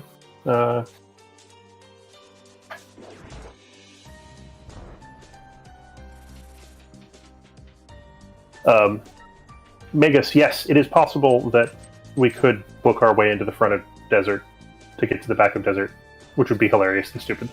Yep. Given that Lynn has to find an entrance, if he finds connector entrances, especially given that the glove entrances are scattered all over the world, if any one of them is a connector, I assume he'll follow it at this point.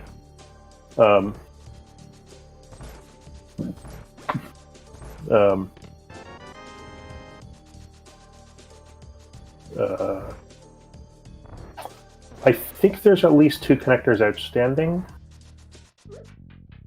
I guess 3 connector entrances outstanding. 4 connector entrances. There is a chance that there's a connector to Mire still, but... I just realized that we do not have a Thieves' Town small key, so big chest is being abandoned. Yeah, screw that thing. Right, like... Ain't nobody got time for that. Andy, on the other hand, has time for glove entrances. Oh. Nothing there.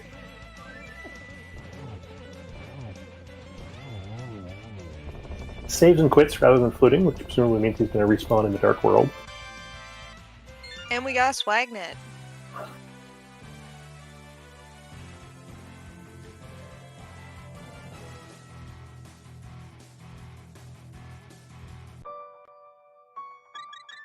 So that's 5 crystals for Linlinlin now. Yep. And 2 that he can't possibly complete. So, now it's time to go entrance hunting. Yep. And I find it interesting that, I mean, wouldn't surprise me if this one's the optimal one to check next. The very first glove entrance they both check is the Rupee Rock, which has a different Rupee Rock underneath it.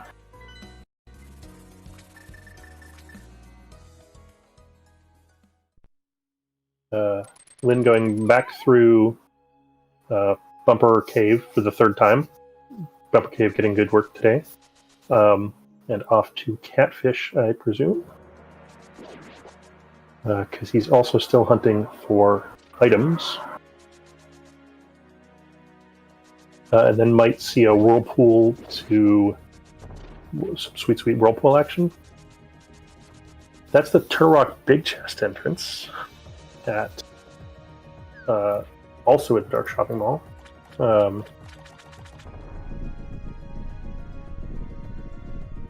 There's Spec Rock exit, so that's one fewer way that we could potentially get over to the Mire area.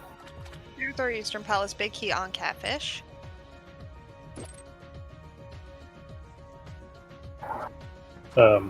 Andy finds the mitts in the Turok Big Chest while I was busy commenting on its location, which gets him into the Mire area. Lynn picking up the rock, only to remember that that's not where he's going. It is Whirlpool time.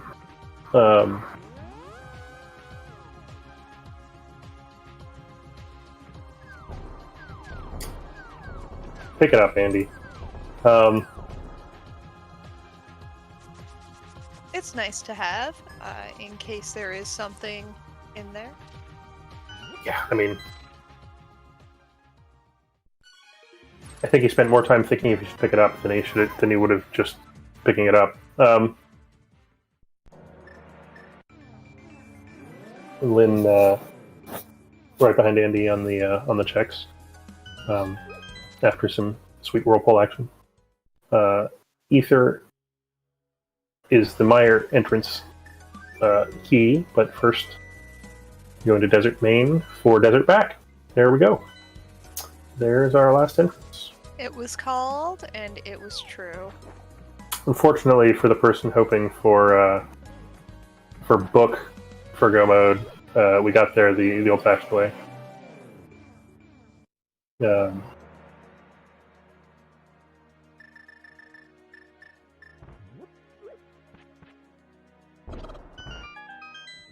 And whoever was hoping for chicken gloves also gets to be sad. Sorry, chat. None of your dreams can come true.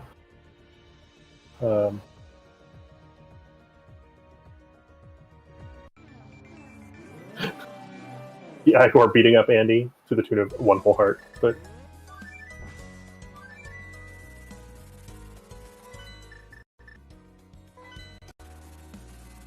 I got 2 hits in there. Helix Fox. Glove number 2 is in the Turtle Rock big entrant, the big Turtle Rock big chest, which was glove locked in Shopping Mall.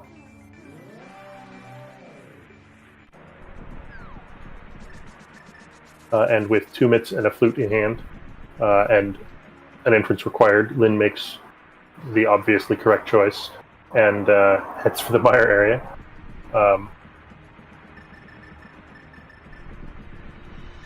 Sequencing this in a slightly different order than Andy. I have no strong opinions about what the correct order is. How many lag frames that rain is worth? I assume not very many, but...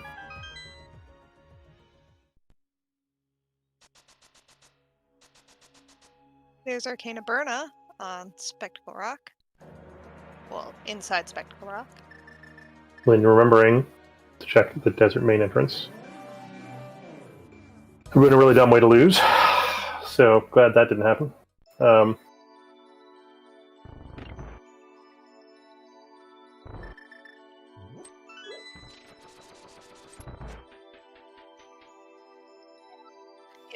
Desert Back is a much faster run than Mire. That was that rock item entrance, wasn't it? They must have seen the peak at some point. Maybe they're just going back there.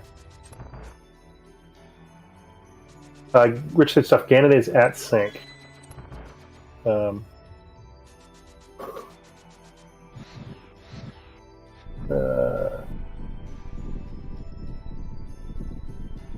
That's where Thieves' Town was.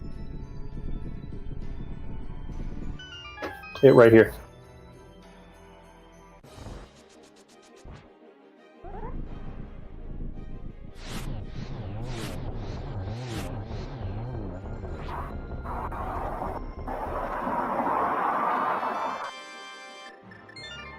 Alright, so now we go digging for bows. Fortunately, despite Allison being a troll, we know we can't have to climb GT to get it, because we need a bow for that. We don't have to beat Armos to get it, because we need a bow for that. It can still be in pod. There's a couple of checks that both runners haven't done, which would be good, solid trolling by the rando gods. Koiso, they never did find GT. It might turn up.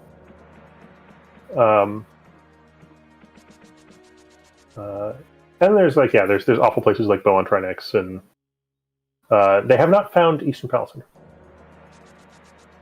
So, be anywhere in Eastern Palace. Just gotta find Eastern Palace.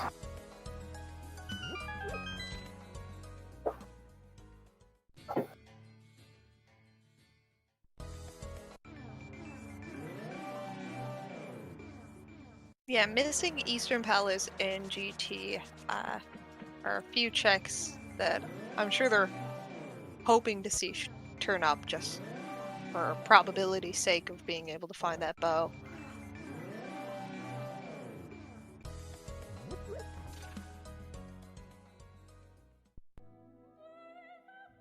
I mean, I can do serverless with Buttersword, and I'm terrible. So,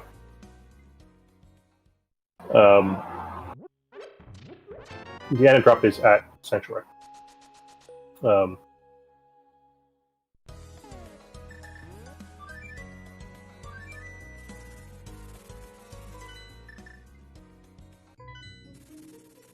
Alright, so now it's raffle time. So there's a bunch of raffle tickets out there in the world somewhere. One of which, actually two of which, are win the raffle, right? Have a bow. And if you think you're ahead, what you want to do is pick up the most obvious raffle tickets first, and just cash as many of those raffle tickets as you possibly can, and hope to win the raffle. If you think you're behind, then maybe there's some strategy in picking up slightly less obvious locations first to try and make up the time difference.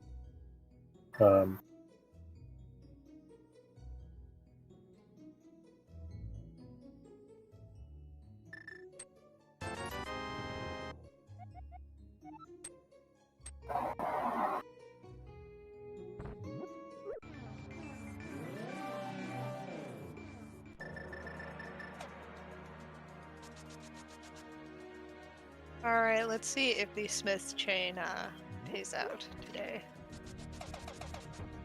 Taking a detour first, though.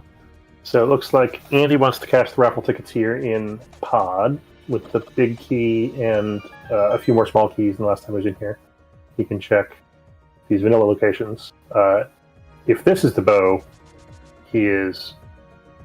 that's great. Andy just wins.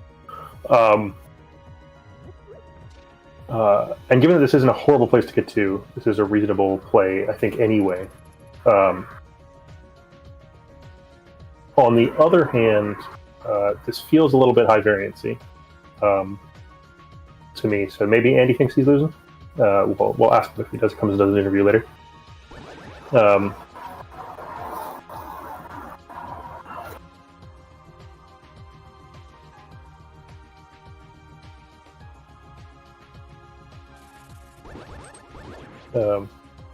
Lynn, having picked up the purple chest, now gets to walk around like a chump.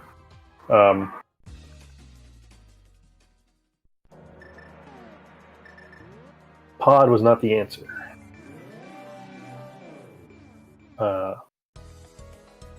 Lynn checking some glove checks on the way to dropping off the purple chest. And by on the way to dropping off the purple chest, I mean not even vaguely. Chooses that decides that the purple chest is more inconvenient to get back to than that spiral location. But ugh.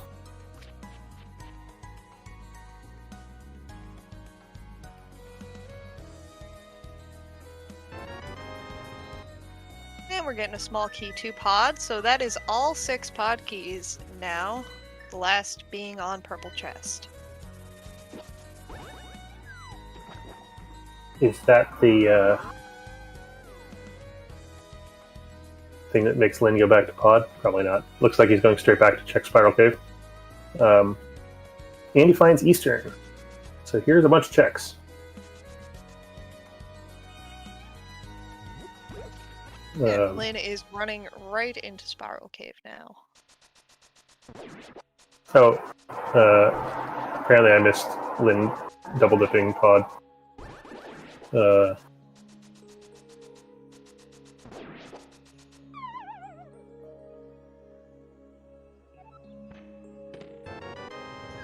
There's Bombos.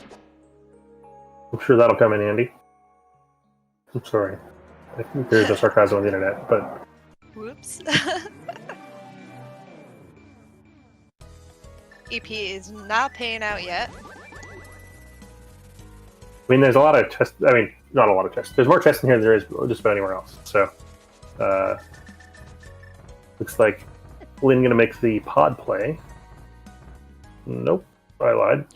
Now, Andy doesn't get that big chest. He does not have the big key on him for checking Eastern.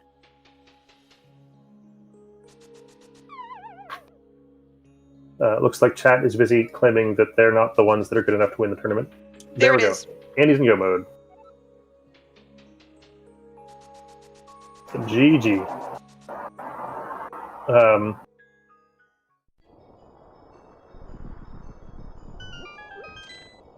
It's not even a far walk back to pub.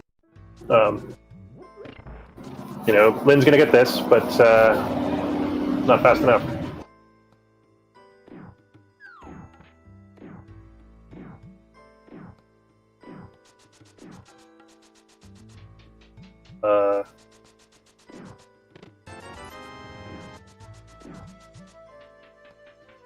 It's not gonna be close.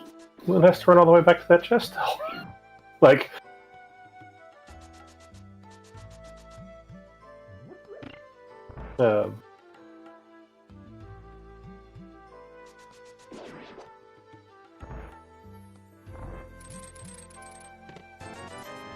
Yeah, there's some non-zero chance that Andy fails the Ganon fight. But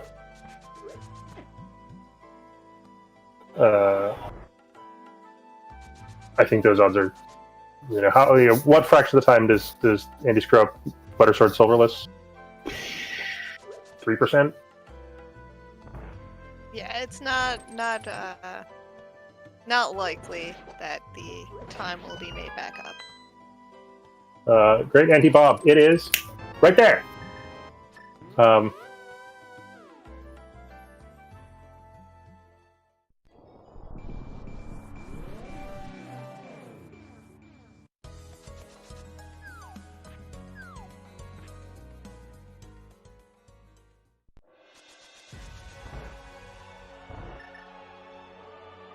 Yeah, it's probably going to be what, 45 seconds between them, something like that. Yeah, it's still a very tight match. I mean, it would be a tight match if it wasn't just all execution from this point, right? Yeah. That's the sort of weird thing about Rando in general, and I think CrossKeys is particularly subject to it in that you often get go mode with very few things left to do in the game, and so there's the probabilistic lead that you get until go mode is found, and then all of a sudden that congeals into somebody is a minute ahead or whatever that number is.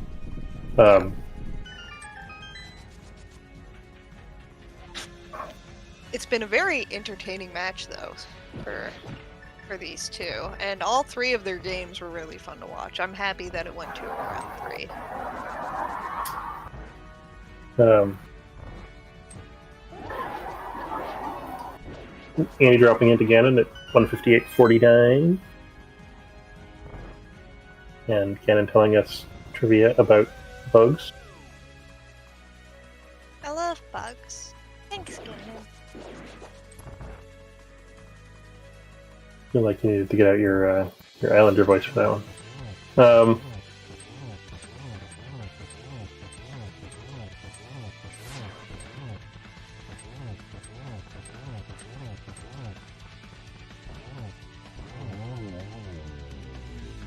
Looks like Lynn's about. Ganon is almost done. Lynn is just finishing. Yeah. My goodness. Helmosaur? Helmosaur. Helmosaur King. Oh, sorry.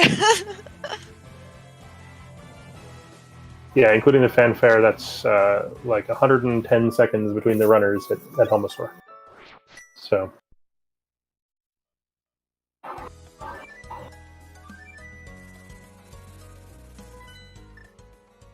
I mean, the out here is that Andy just literally falls off with Ganon. That happens approximately never, but anybody cheering for Lynn can hope for it. It's actually really clean Masters. You got Torch Glitch. We missed one there.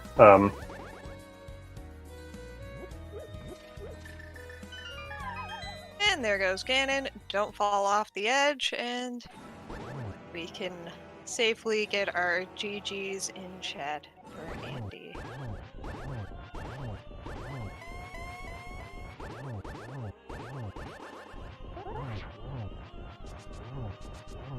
Well, that was fun. And Linlinlin is just fighting Ganon now. Yeah, he'll finish at this point. There's, I assume.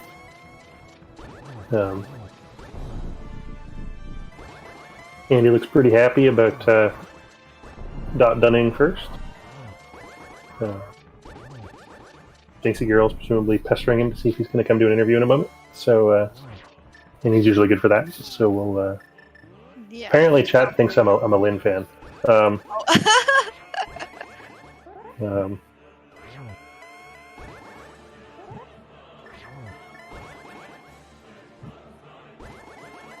just a fan of making it as hard for the runners as possible.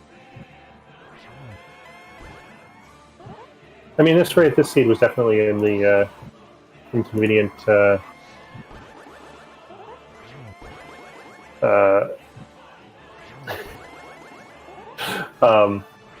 inconvenient seeds with those super late gloves.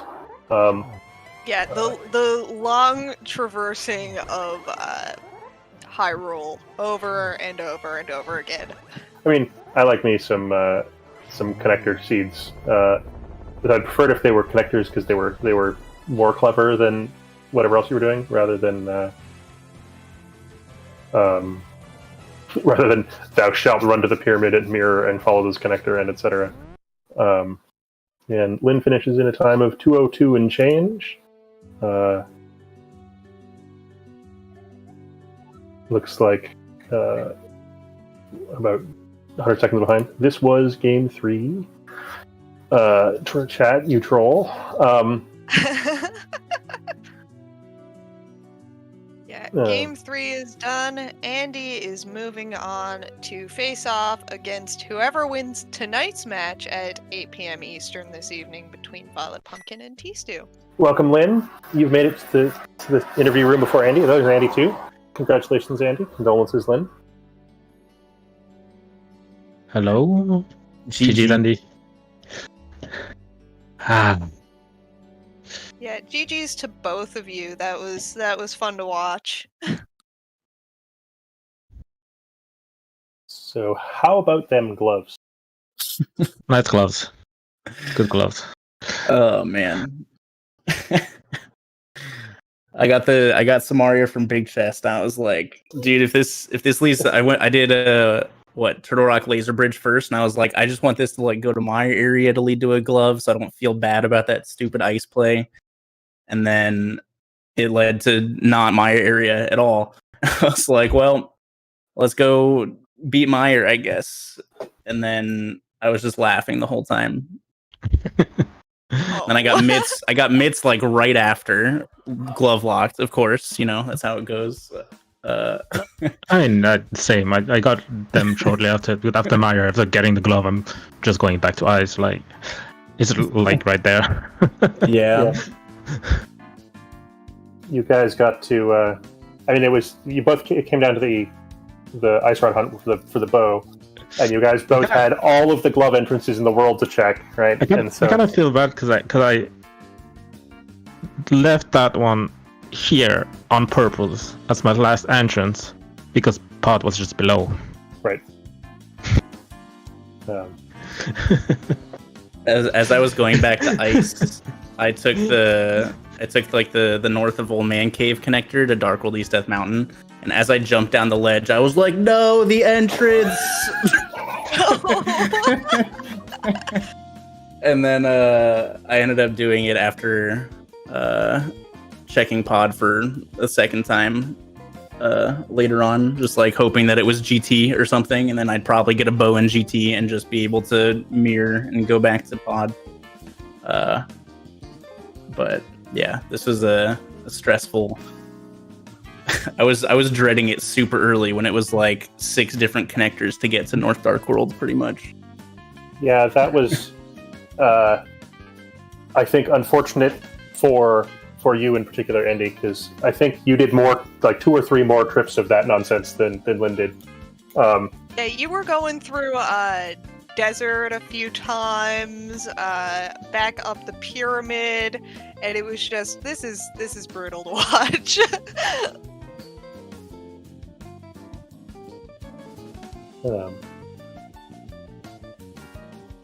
Yeah, so stream lag is getting me. I can see Andy's mouth moving on stream. I'm just going to stop looking at that. So routing decisions. Do you guys feel like you did that right? I guess is the awkward but difficult question to ask. On commentary, for instance, Lynn went straight to ice after Meyer. Andy, you chose not to do that. Is one minor detail. Yeah, I felt like I did enough. I knew that Meyer was the last crystal at that point. So I knew I needed either a bow and I needed to find Desert 2 still. Yeah. So I wasn't too worried about beelining ice necessarily, just because I still needed to find an entrance. So I don't know. It didn't really matter too much there. I got really lucky with the boots. That was stupid. Yes, that was the coin flip that Lynn lost. Actually, I mean, that went pretty much immediately, so it doesn't even matter. Oh yeah, and in fact, it just like Rando gonna coin flip. I mean that connector from bumper that lead directly to the dark potion shop was just okay. Fine, check the other one. Yeah, that was so dumb. I was like, it was my first trip to North Dark Worlds from Spiral Cave, I think, and I was like, this sucks. I just want to go back to regular Death Mountain because I haven't been there yet. And so I'm checking all the North Dark World checks, and I find Paradox Cave, and I'm like, oh my god, like, do I do a connector and just get locked out and have to do that stupid like desert to Hyrule Castle to Death Mountain loop for like the fourth time? And I was just like, screw it, let's just check it. And it ended up being the boots, which then led to like King's Tomb immediately after. Well, and you came out of King's Tomb and you were like, oh yeah, I can get back in, I've got the boots. You went back in and you came out Graveyard Ledge and you were like, where's my mirror portal? Yeah, I was like, where's my portal? And I'm like, oh yeah, I used it to get the boots. And so I just went and checked Bonk Rocks instead. I gave you guys an early mirror and early moon pearl, and this seed I rolled, I don't want to hear complaining about the connectors. It was a beautiful seed. I mean, I'm fine. Does it? I took it 3 times, I think. Yeah, something like that. 2 or 3 times. God. Yeah, those connectors certainly were quite a thing. And then you didn't have Spectacle Rock connector forever, and they were all over in Meyer. Like, that had to be worrisome not finding that connector, although you did already find, because that big key was up on Bumper Ledge, and then the boots, of course, on Floating Island. So you definitely knew you needed connectors, and then one being completely elusive to like the last 15 minutes of the game.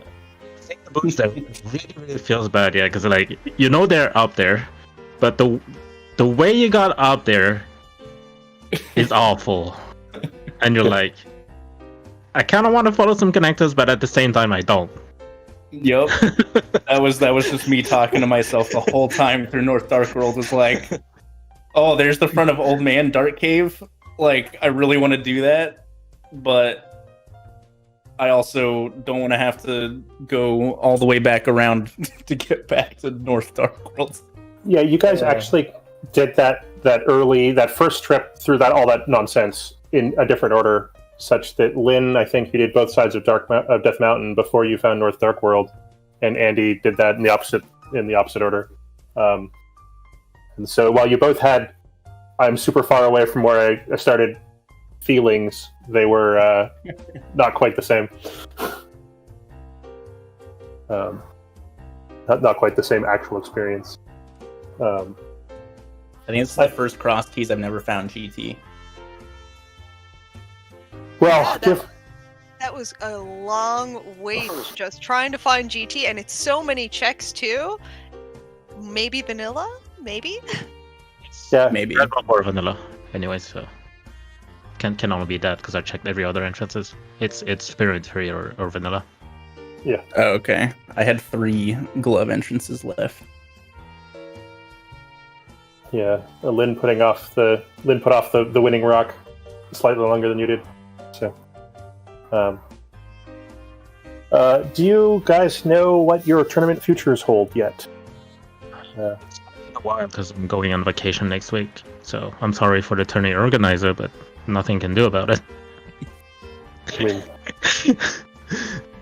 what you're It's saying okay. is It's a little bit until because you're still waiting on I think all 3 matches of the loser bracket round 7. Violet and Tiso are playing later. It's for Andy. Yeah. But they don't have Yeah, time to play. which is what I wanted to Yeah. remind chat to stop back in here in a couple hours because we will have Violet Pumpkin versus Tisu winners bracket round 5, also a game 3. So that's going to be pretty exciting. It's going to be here on ZeldaSpeedRuns. So we still have a lot of really exciting matches coming up. Big thank you to Andy and Linlinlin for allowing us to restream them. Even though I didn't give them a choice, I was like, hey, this is going to happen and we're just going to do it. Putting on a fantastic show. It's always so exciting when it's so close, and you guys had vastly different routes for most of the seeds, so it was definitely exciting to kind of watch how it all came together and unraveled. But yeah, definitely big thank you to them. Big thank you to our commentators, Excalibur and Belliberal, who always jump in and calm when we need them. And Sammy, my co-tracker today. It was a great time. But on behalf of ZSR, thank you all for tuning in. And be sure to stop back here in a couple hours. thanks, everybody. Bye. We're going to jump on over to my buddy Jax Ruffy, who is now climbing Ganon's Tower, just about to finish. But yeah, be sure to come on back here at 8 o'clock. Still looking for another commentator if anybody wants to jump in. And with that, we will see you soon.